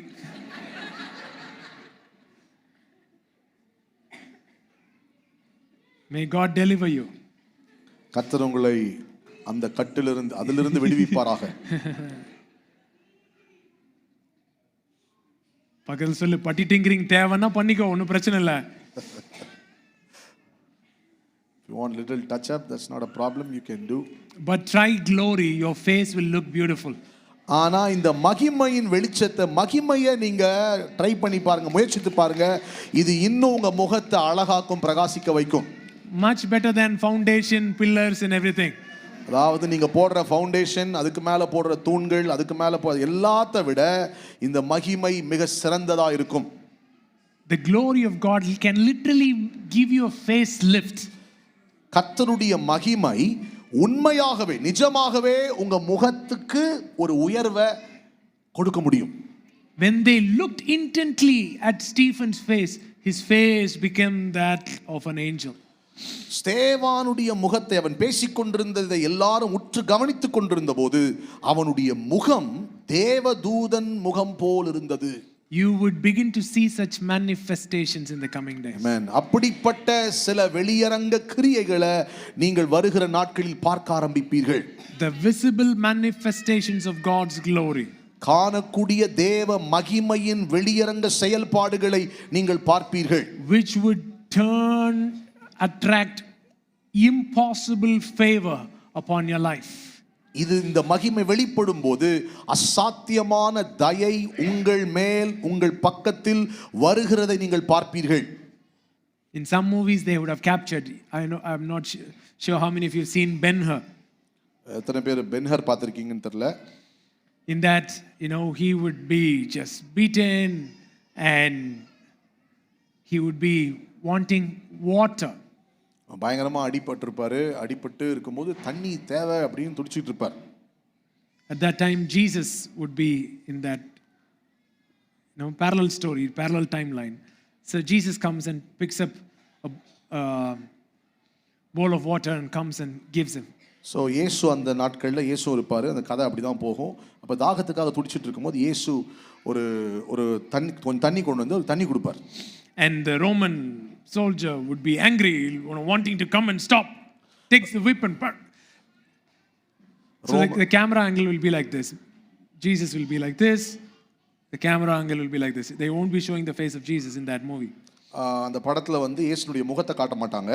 கேமரா ஆங்கிள் பின்பக்கத்துல இருந்து காட்டியிருப்பாங்க. இப்போ இயேசு வந்து தண்ணி கொடுக்க போறாரு. அந்த ரோம சேவகன் அவன் கையில் இருக்கிற சாட்டையை வச்சு எதுக்கு தண்ணி கொடுக்க அந்த கோபத்தில் வந்து சாட்டையை எடுத்துட்டு வருவான். So the camera angle is like this. Jesus is here, the camera angle is here, and there is the Roman soldier. இப்போ இயேசு இங்கே நின்றுகிட்டு இருக்கிறாரு. கேமரா ஆங்கிள் இந்த பக்கம் பின்பக்கத்தில் இருந்திருக்கு. முன்பாக ரோம சேவகன் இருக்கிறான். and they will just show the face of Roman soldier looking at this face and be arrested and not say anything and leave the place. எப்படி அந்த வீடியோ காட்டியிருப்பாங்க அப்படின்னா, இந்த ரோம சேவன் ஏன் தண்ணி கொடுக்குறேன்ற கோவத்தில் வருவான். ஆனால் இங்கே நிற்கிற இயேசுனுடைய முகத்தை பார்த்த உடனே அவனால் எதுவுமே பண்ண முடியாமல் திகைத்து போய் நின்ற அந்த முகத்தை பார்த்து அமைதி அப்படியே திரும்பி போயிடுவான். I am talking about a manifestation of glory which would arrest your force. அப்படிப்பட்ட மகிமையின் வெளியரங்க கிரியைகள் நீங்கள் பார்க்க போறீங்க. அது உங்களுக்கு விரோதமாய் வருகிறதை சிலதை அப்படியே திகைத்து போய் அப்படியே திகைச்சு போய் நிற்க வைக்கும். Such things are possible when we are playing games, church games. There is a realm available for us to access, which is waiting for people who wait on the Lord. அதாவது இன்னைக்கு சபை விளையாட்டை நம்ம விளையாடிட்டு இருக்கோம். ஆனால் அதெல்லாம் தாண்டி இந்த நிஜமான மண்டலம் ஒன்று இருக்கிறது. உண்மையாய் தேடுகிறவர்களுக்காக இந்த மண்டலம் வைக்கப்பட்டிருக்கிறது. அதை நாம் பற்றி பிடிக்க போகிறோம். Paul picking up on the same thing in 2 Corinthians chapter 3. 2 கொரிந்தியர் 3வது அதிகாரத்தில் அப்போஸ்தலனாகிய பவுல் இதையே அவர் திரும்ப பிடித்து பேசுகிறார். Talking about Moses' face shining. மோசேனுடைய முகம் பிரகாசித்தது குறித்து பவுல் சொல்றாரு. And then he comes to verse 18. 18ஆம் வசனத்துக்கு வரும்போது he says, but we, come on everyone, but we all with unveiled face, beholding as in a mirror the glory of the Lord, are being transformed into the same image,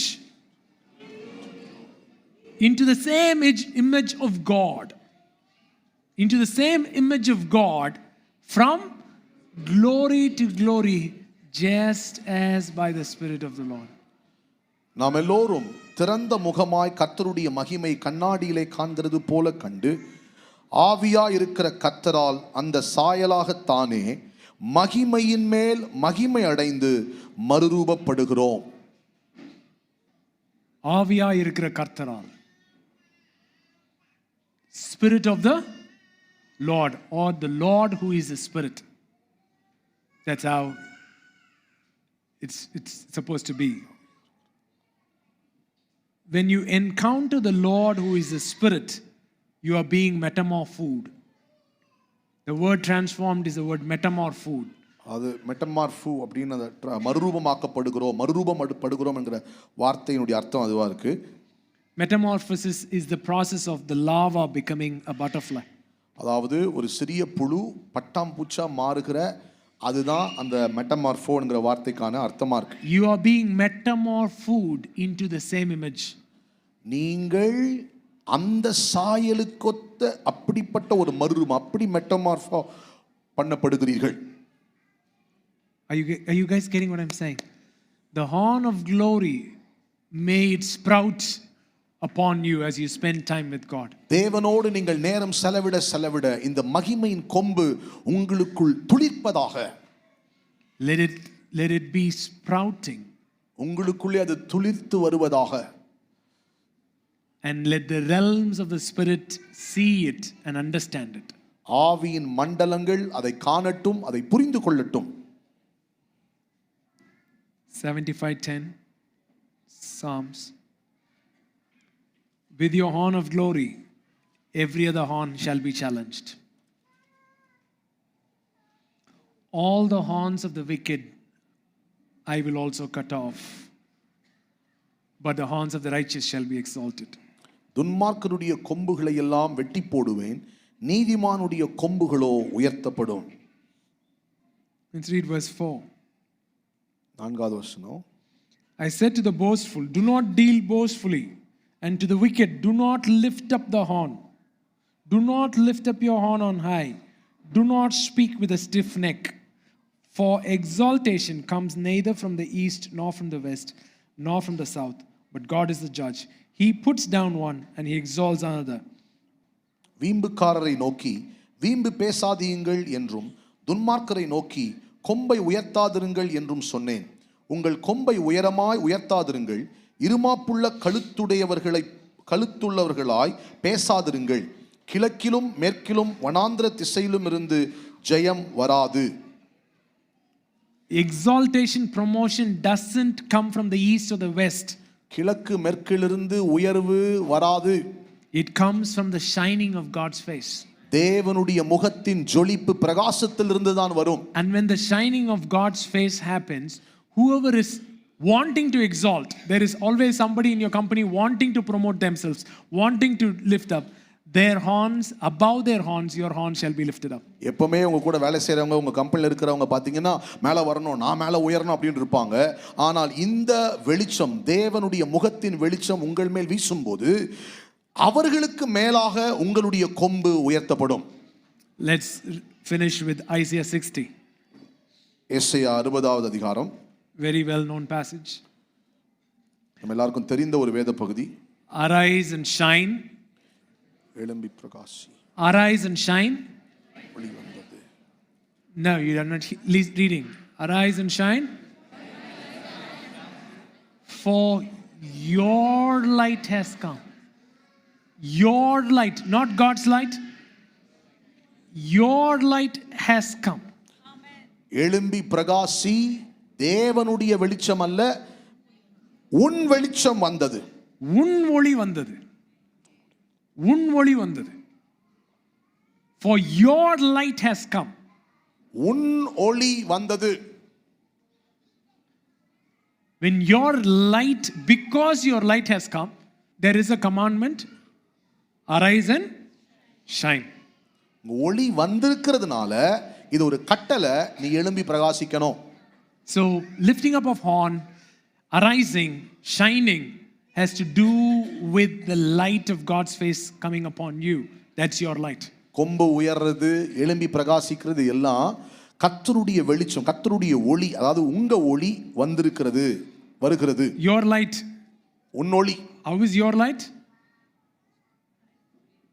The glory of the Lord is risen. When the glory of the Lord risen upon you, your light, that's the horn.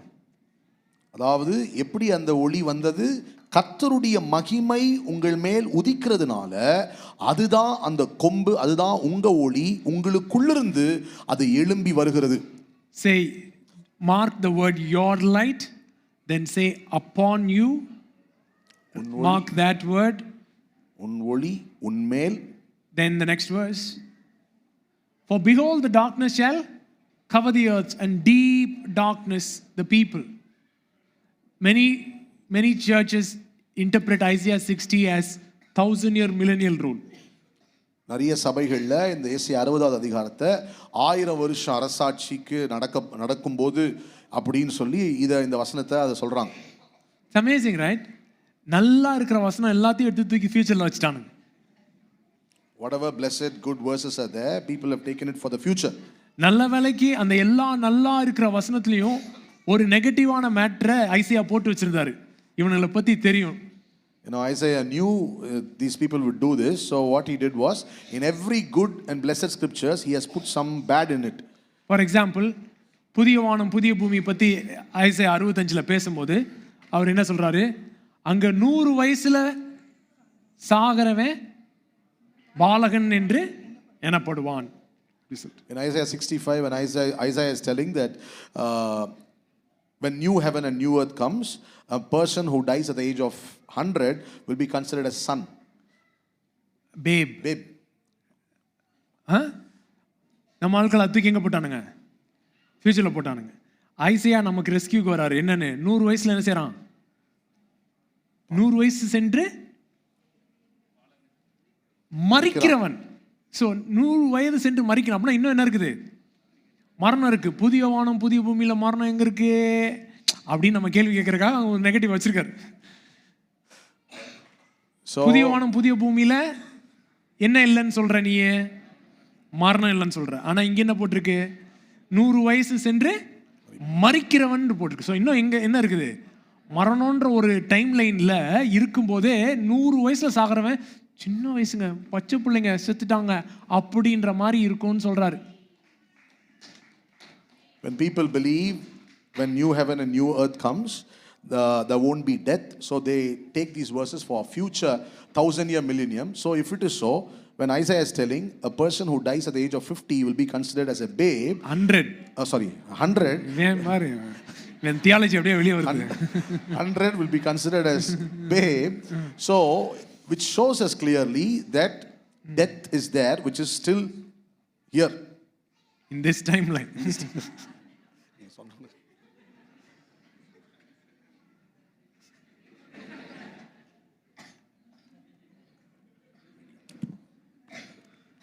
They've started a corkball cricket team in father's house. And they are playing their first match tomorrow. And now I am spending time in prayer. Because they've named it as TFH cricket team. அதாவது டிஎஃப்ஹெச் cricket club அப்படின்னு சொல்லி ஒரு cricket டீமை வந்து start பண்ணியிருக்கோம். So இதில் fathers ஹவுஸில் இருக்கிற நிறைய சகோதரர்கள், யங்ஸ்டர்ஸ் எல்லாருமே வாலிபர்கள் தான். ஸோ நிறைய 100 வயது சென்ற வாலிபனும்.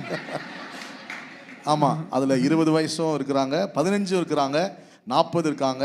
ஸோ கூடிய சீக்கிரம் 45, 50 அவங்களாம் வரேன்னு சொல்லிட்டு இருக்காங்க. அதனால் எல்லாருமே இருப்போம் ஏஜ் குரூப். ஸோ நாளைக்கு ஃபர்ஸ்ட் மேட்ச் ஆடுறோம். இங்கே தான் இந்த கிரவுண்டில் ஆடுறாங்க. இப்போ எதுக்கு அங்கே போனோம்? 50. அதனால ஒழுங்கா நீ டிரான்ஸ்லேட் பண்ண மாட்டேன்.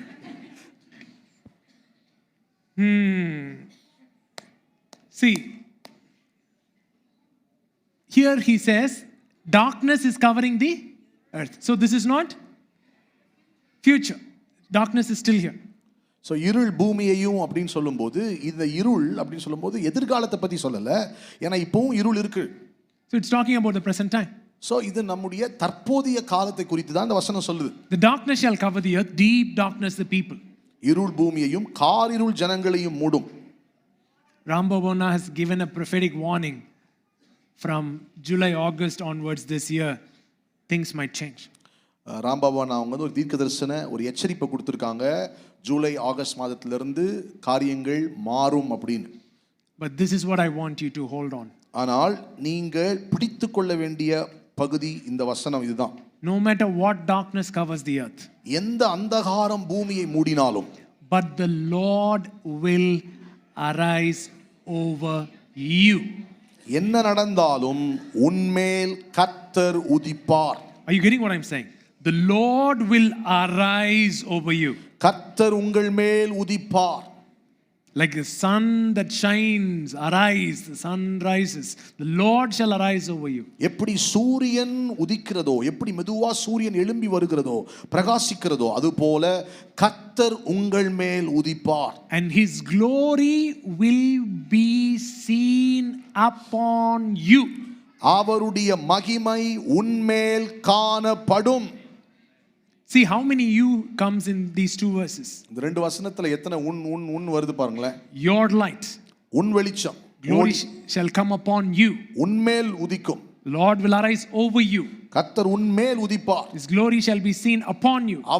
அவருடைய மகிமை உன்மேல் உதிக்கும். So when this glory comes upon you, இந்த மகிமை உங்க மேல வரும்போது what happens? என்ன நடக்குது? Verse 3, the Gentiles shall come to your light. உன் வெளிச்சத்தினிடத்திற்கு ஜாதிகளும் And kings to the brightness of your rising. உதிக்கிற உன் ஒளியினிடத்திற்கு ராஜாக்களும் நடந்து வருவார்கள். So as the horn of glory sprouts, மகிமையின் கொம்பு உங்களுக்குள்ளிருந்து துளிர்த்து எழும்பும் போது, your light, your rising will not be hidden. உங்கள் உயர்வு அல்லது உங்களுடைய எழும்புதல் அது மறைக்கப்பட்டிருக்காது. And the Gentiles and the kings shall come. புறஜாதிகளும் ராஜாக்களும் அந்த ஒளியை தேடி வருவார்கள். In Divine Portals, Rambhavana gave a prophetic word. Divine portals அந்த கருத்தரங்கு நடக்கும்போது ராம்பாபு அண்ணா வந்து ஒரு தீர்க்கதரிசன வார்த்தையை சொன்னாங்க. At the end of the conference, அந்த கருத்தரங்களுடைய முடிவில் he said he took a water bottle கையில் ஒரு வாட்டர் பாட்டில் எடுத்தாங்க. and he said, like this I am seeing the hand of God keep you in his hand and lift you like this. அவங்க சொன்னாங்க, I mean if you remember that word, ஒரு water பாட்டில கையில வச்சு எப்படி இந்த நான் உயர்த்துற இது போல கர்த்தர் உங்களை அவருடைய கைக்குள்ளே வைத்து உங்களை உயர்த்துவார். You know, for Matthew Matthew 5, right? மத்தேயு 5 He said, nobody lights a lamp and put it under the bushel. Give me the verse number. 5:15, Matthew 5:15. Read, put from verse 14. You are the light of the world. A city that is set on hill cannot be hidden. நீங்கள் உலகத்திற்கு வெளிச்சமாக இருக்கிறீர்கள். மலையின் மேல் இருக்கிற பட்டணம் மறைந்திருக்க மாட்டாது. Nor do they light a lamp and put it under a basket, but on a lampstand, and it gives light to all who are in the house. விளக்கை கொளுத்தி மரக்காலால் மூடி வைக்காமல் விளக்கு தண்டின் மேல் வைப்பார்கள். அப்பொழுது அது வீட்டில் உள்ள யாவருக்கும் வெளிச்சம் கொடுக்கும். So God is going to lift you up so that your light shall shine to many. உங்களுடைய ஒளி எல்லாருக்கும் அநேகருக்கு பிரகாசிக்கும்படியாக கர்த்தர் உங்களை உயர்த்த போகிறார். And this light is the light of God's glory shining upon you. இந்த ஒளி, இந்த வெளிச்சம் தேவனுடைய மகிமையின் வெளிச்சம் உங்கள் மேல் பிரகாசிப்பதாயிருக்கும். And this happens through you engaging with him in the presence. நீங்கள் அவருடைய பிரசன்னத்தில் எந்த அளவுக்கு நேரம் செலவிடுறீங்களோ அங்கேதான் இது நடக்க ஆரம்பிக்கும். We're going to give. நம்ம கொடுக்க போறோம். After we give, I'm going to pray for your horn of glory to be raised. நம்ம கொடுத்ததுக்கு அப்புறம் நம்ம உங்களுடைய மகிமையின் கொம்பு உயர்த்தப்படுவதற்கு நான் ஜெபிக்க போகிறேன். This is a Vision Impact account. இது விஷன் இம்பாக்டுக்கான account. Today's offering we'll directly put into Vision Impact. இன்னைக்கு நம்ம எடுக்கிற இந்த காணிக்கைகளை டைரக்டா விஷன் இம்பாக்ட்ல நம்ம போட்டுருவோம். Yes. Malfara klebre kurubron tuku shelebrata. Somebody sent a video of someone just putting a troll content of me speaking on offering. யாரோ ஒரு வீடியோ அனுப்புனாங்க, ட்ரோல் வீடியோ, காணிக்கைகளை பற்றி நான் பேசுகிற வீடியோ எனக்கு அனுப்பியிருந்தாங்க. And guess what? I don't even spend time clicking on that link. நான் அந்த லிங்கை கூட ஓப்பன் பண்ணி பார்க்கறதுக்கு டைம் ஸ்பெண்ட் பண்ண மாட்டேன். Because I've got better things to do. காரணம் அதை விட செய்கிறதுக்கு நிறைய நல்ல வேலைகள் இருக்கு. These things cannot be explained.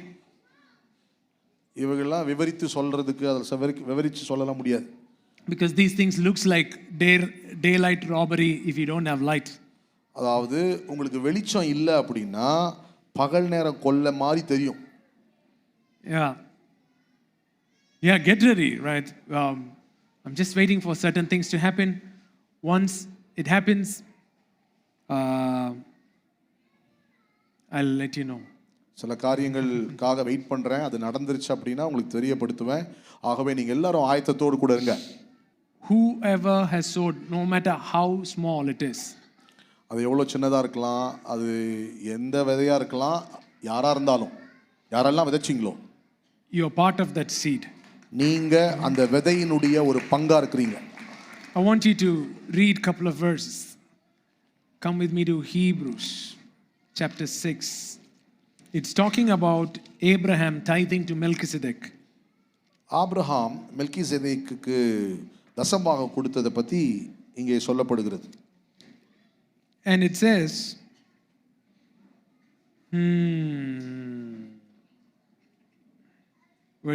chapter 7, verse 9. Let's read from verse 7 onwards. எபிரேயர் 7:7 Now, beyond all contradiction, the lesser is blessed by the better. சிறியவன் பெரியவனாலே ஆசீர்வதிக்கப்படுவான், அதற்கு சந்தேகம் இல்லை. Here mortal men receive tithes, but there Melchizedek receives them, of whom it is witnessed that he lives. அன்றியும் இங்கே மரிக்கிற மனுஷர்கள் தசமபாகம் வாங்குகிறார்கள், அங்கேயோ பிழைத்திருக்கிறான் என்று சாட்சி பெற்றவன் வாங்கினான். Even Levi, who receives tithes. Okay, let's make him Melchizedek. அவரை Melchizedek ஆக்கிடுவோம்.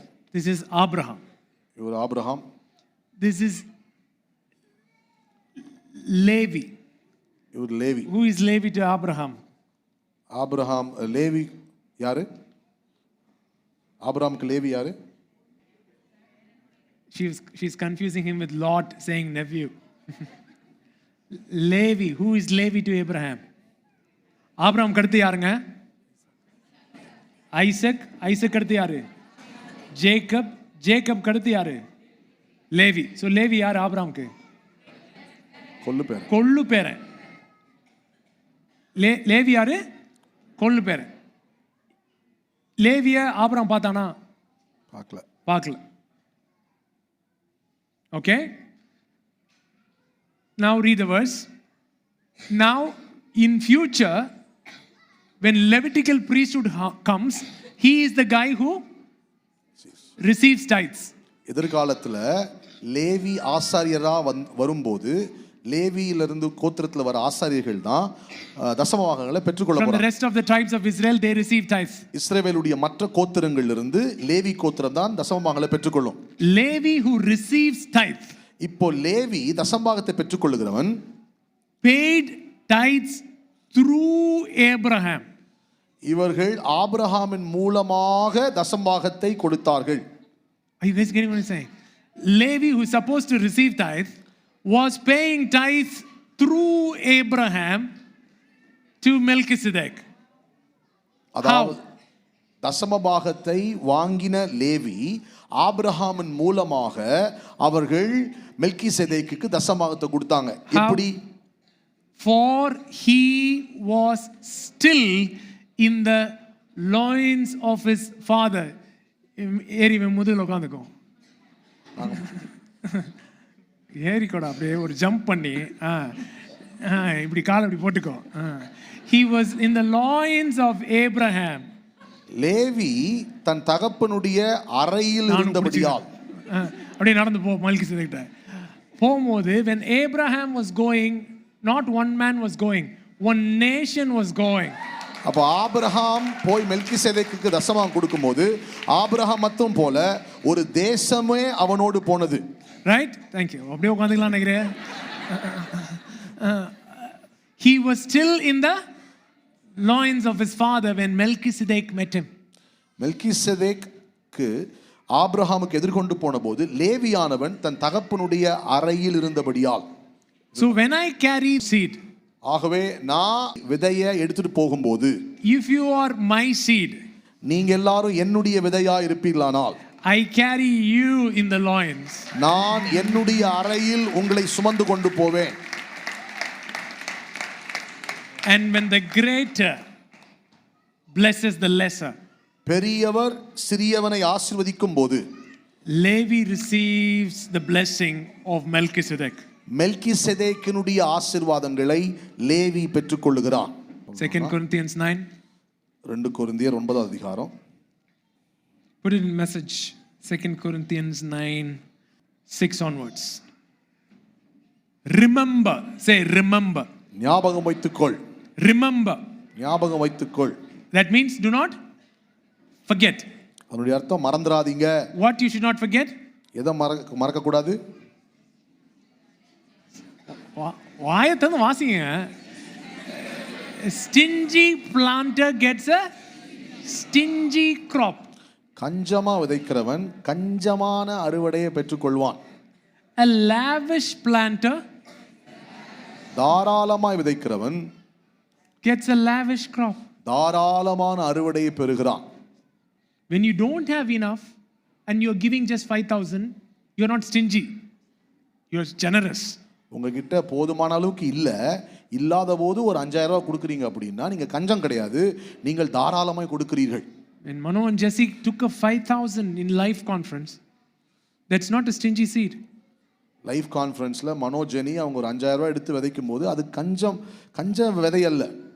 But when you are having then you come with 5,000 seed, that's a stingy seed. ஆனா உங்க கையில நிறைய இருக்கு, ஆனா நீங்க வரும்போது 5000 கொண்டு வந்து வரீங்க அப்படின்னா அது கஞ்ச விதை. A stingy planter gets a. You need to. Your giving should be in the cutting edge of faith. உங்க கொடுக்கிறது விசுவாசத்தினுடைய அந்த எல்லை அந்த இதுல இருக்கணும். I want each of you to take plenty of time to think it over and make up your own mind what you will give. That will protect you against sob stories and arm twisting. பாரு எப்பயே பவுல் எப்படி தெளிவாக இருந்திருக்கான் பாரு. நான் அப்படி சொல்கிறேன்றனால ஒன்றும் கொடுத்துடாத, நல்லா யோசிச்சு உன் ஹார்ட்ல இருந்து கொடுக்கணும்னா கொடு, அப்புறம் கொடுத்துட்டு வந்து அப்படின்னு வராதன்றார். Take plenty of time to think and then do it. But if you do it cheerfully. எவ்வளோ நேரம் எடுத்து யோசிக்கணுமோ நல்லா யோசிச்சு முடிவெடுத்து அப்புறம் வந்து கொடு. God loves it when the giver delights in the giving. How cheerful giver is explained. When the giver delights. Yeah. God loves it when the giver. Come on. When the giver delights in the giving. Are you delighted in the giving? கொடுக்கிறதுல உங்களுக்கு ஒரு ஆனந்தம் இருக்கா? சந்தோஷத்தோடு கொடுக்குறீங்களா? I still remember AB coming and saying, oh, we wanted to give our first 1 lakh seed and we had taken it and kept it, and through the night we couldn't sleep because we were so happy that God has brought us to do this 1 lakh seed. AB வந்து சொல்லும்போது சொன்ன மாதிரி 1 லட்சம் விதைக்கணும்னு ஆசைப்பட்டோம், 1 லட்சம் கொடுக்கறதுக்கும் 1 லட்சம் கையில் வந்துருச்சு. ஆனால் அந்த ராத்திரி எல்லாம் தூங்க முடியாத அளவுக்கு அந்த 1 லட்சம் கொடுத்துட்டாரு, விதைக்க போறோமே என்ற சந்தோஷத்தில் இருந்தோம். அப்படி Pharaoh wanted to kill the child. பார்வோன் குழந்தைகளை கொல்ல வேண்டும் என்று விரும்பினான். And Moses was supposed to die in the river Nile. மோசே நைல் நதியில் தூக்கி எறியப்பட்டு கொலை செய்யப்பட வேண்டியவன். Lord of crocodiles. ஏராளமான முதலைகள்.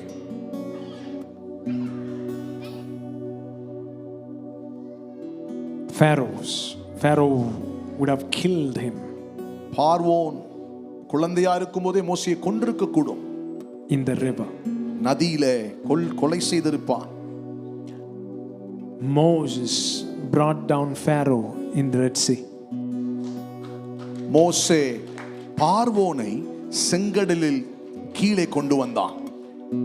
What tries to kill you when the horn of glory comes upon you, you shall bring that horn down. எது உங்களை கொல்ல முயற்சிக்கிறதோ, கர்த்தருடைய மகிமையின் கொம்பு உங்கள் வாழ்க்கையில் உயரும் பொழுது எது உங்களை அழிக்க நினைக்கிறதோ அதை நீங்கள் கீழே கொண்டு வருவீர்கள். Mano was saying, he was hearing a voice, kill yourself, you can't do this thing anymore. Manoah சொல்லும்போது சொல்லிட்டு இருந்தா, இனி உன்னால முடியாது, நீ இப்போ சாகிறது நல்லது, உன்னை நீ சாகடிச்சுக்கோ அப்படின்னு சொன்ன சத்தம் கேட்டது. What is supposed to kill you, the horn of glory, will make sure that you bring it down, not only in your life, but Moses, when he brought down Pharaoh, he was not just doing it for himself, he did it for a nation. உங்க வாழ்க்கைக்காக மட்டுமல்ல, மோசே பார்வோனுக்கு அதை செய்தபோது அது வெறும் பார்வோனுக்கு அல்ல, அவனுடைய தேசத்தார் முழுவதற்கும், இஸ்ரவேலர் அத்தனை பேருக்கும் மோசே செய்தான். அதுபோல உங்களுக்காக மட்டுமல்ல, மகிமையின் கொம்பு உயரும் போது உங்களை சார்ந்திருக்கிற ஏராளமான பேருக்கும் அதை நீங்கள் செய்வீர்கள். Where you have been severely attacked, even though your foolish choices are involved, நீங்க அதிகமாக தாக்கப்பட்டிருக்கிற இடமா எங்க இருக்கிறதோ அதுவா இருக்கலாம். ஒருவேளை அந்த தாக்குதலுக்கு உங்களுடைய முட்டாள்தனமான தேர்ந்தெடுப்புகள் காரணமா இருக்கலாம். But still, if that's the area of severe attack, that's your horn. That area is your horn. அப்படி இருந்தும் ஒருவேளை ஒரு குறிப்பிட்ட இடத்துல ரொம்ப அதிகமான தாக்குதல்கள் இருக்கிறது, மோசமான தாக்குதல் இருக்குன்னா அந்த இடத்துல உங்கள் கொம்பை கர்த்தர் உயர்த்துவார். That's your area of specialization. அங்கதான் உங்களுக்கான விசேஷமான இடம் இருக்கிறது. You got severely attacked in your sexuality, in your marriage, adultery, something. எங்க அதிகமா நீங்க ஒருவேளை பாலியல் ரீதியாக திருமணத்துல, உறவுகள்ல, இல்ல வேற ஏதோ ஒரு இடத்துல நீங்க விபச்சாரத்துல எங்க நீங்க அதிகமாய் தாக்கப்பட்ட இடங்கள் இருக்கலாம். Depression, suicidal thoughts, மன அழுத்தமா இருக்கலாம், தற்கொலையின் எண்ணங்களா இருக்கலாம். whatever is trying to take you out, எதெல்லாம் உங்களை எடுத்துறலாம்னு நினைக்குதோ, the horn of glory is giving it into your hands. மகிமையின் கொம்பு இப்பொழுது அதை உங்கள் கைகளுக்குள் கொடுக்கிறது. In the midst of your foes, your horn is rising. இந்த அழுத்தத்திற்கு நடுவே Foes, enemies. இந்த சத்துருக்களுக்கு தாக்கத்திற்கு மத்தியிலே உங்களுடைய கொம்பு உயர்கிறது. In the midst of the enemies that try to take you down, the horn of glory is rising. எந்த சத்துரு உங்களை கீழே தள்ளணும்னு நினைக்கிறானோ, கைப்பற்ற நினைக்கிறானோ, அதே இடத்தில் மகிமையின் கொம்பு உயர்கிறது. Every hand lifted up. கரங்களை உயர்த்தி. The fire of God that encountered Moses in the burning bush. எரிகிற முட்செடியின் வாயிலாக தேவனுடைய அக்கினி, தேவன் மோசேயை சந்தித்தது போல, that infused hope into Moses. மோசேக்குள்ளாக அந்த சந்திப்பு ஒரு நம்பிக்கையை கொண்டு வந்தது. That same fire is coming upon you. அதே அக்கினி இப்பொழுது உங்கள் மேல் வந்து கொண்டிருக்கிறது. It's coming upon you. அது உங்கள் மேல் வருகிறது. Take that thing out.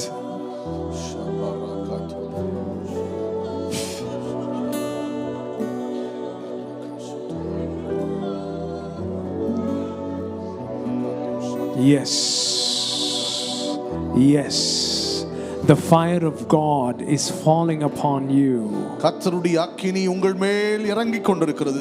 Melba krahanta ku brehete ke prata lara blira helko reketa tata radula rebento komal kiti rebeke. Devil is a liar. பிசாசு ஒரு பொய்யன். Devil is a liar. பிசாசு ஒரு பொய்யன்.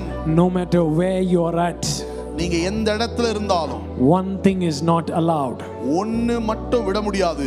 Hopelessness is not allowed. நம்பிக்கையற்ற நிலை ஒரு நாளும் அங்க அனுமதிக்கப்பட முடியாது. Because there is always hope. காரணம் எப்பொழுதும் நமக்கு நம்பிக்கை உண்டு. There is always hope. எப்பொழுதும் நமக்கு நம்பிக்கை உண்டு. No matter how difficult it is, there is always hope. எவ்வளவு கடினமா இருந்தாலும் நமக்கு நம்பிக்கை உண்டு. There is always hope. எப்பொழுதும் நமக்கு நம்பிக்கை உண்டு. I come against hopelessness currently. இப்பொழுது நம்பிக்கையற்ற நிலைக்கு விரோதமாய் நான் வருகிறேன். Every spirit of hopelessness. எல்லா நம்பிக்கையற்ற நிலைமையுடைய ஆவியே. Every lying spirit. எல்லா பொய்களின் ஆவியே. Every voice in your head that is contrary to the voice of God. தேவனுடைய சத்தத்திற்கு விரோதமாக கேட்கப்பட்டு கொண்டிருக்கிற எல்லா சத்தங்களும் I come against it in the name of the Lord of hosts. சேனைகளின் தேவனாகிய கர்த்தருடைய நாமத்தை கொண்டு அந்த சத்தங்களுக்கு விரோதமாக நான் வருகிறேன். I bring those voices down by the power of God. அந்த தேவையில்லாத சத்தங்களை தேவனுடைய வல்லமையினால் இப்போதே அதை நான் கீழே இழுத்து கொண்டு வருகிறேன். And I set my people free by the power of glory. மகிமையின் வல்லமையினாலே என்னுடைய ஜனத்தை இப்போதே நான் விடுதலையாக்குகிறேன். Blessed are those who know the joyful sound. வெற்றியின் ஜெய கம்பீர சத்தத்தை அறிந்திருக்கிறவர்கள் பாக்கியவான்கள். Blessed are those who know the joyful sound. ரட்சிப்பின் ஜெய கம்பீர சத்தத்தை அறிந்திருக்கிறவர்கள் பாக்கியவான்கள். For they shall rejoice all day long. அவர்கள் எல்லா காலமும் களி கூறுவார்கள். For the light of your countenance shall shine upon them. உம்முடைய வெளிச்சத்தின் பிரகாசம் அவர்கள் மேல் விழும். For you are the glory of our strength. நீரே எங்கள் பலத்தின் மகிமையாய் இருக்கிறீர். And by your favor our horn is lifted high. உம்முடைய தயையினாலே எங்களுடைய கொம்பு உயர்த்தப்பட்டிருக்கிறது. By your favor our horn is lifted high. உம்முடைய தயவினாலே எங்கள் கொம்புகள் உயர்த்தப்பட்டிருக்கிறது. Yes, yes, the fire of God is consuming the lies of the enemy. இப்பொழுதே கர்த்தருடைய அக்கினி பிசாசனுடைய எல்லா பொய்களையும் அவித்து போட்டுக் கொண்டிருக்கிறது. The strongholds in your brain, the neural pathways of those lies are being consumed by the fire of God. உங்கள் மூளைக்குள்ளாக இருக்கிற அரண்கள், அந்த நரம்பு மண்டலங்கள், பொய்களால் நிரம்பியிருந்த பாதைகள் இப்பொழுதே கர்த்தருடைய அக்கினியினால் பட்சிக்கப்பட்டு கொண்டிருக்கிறது.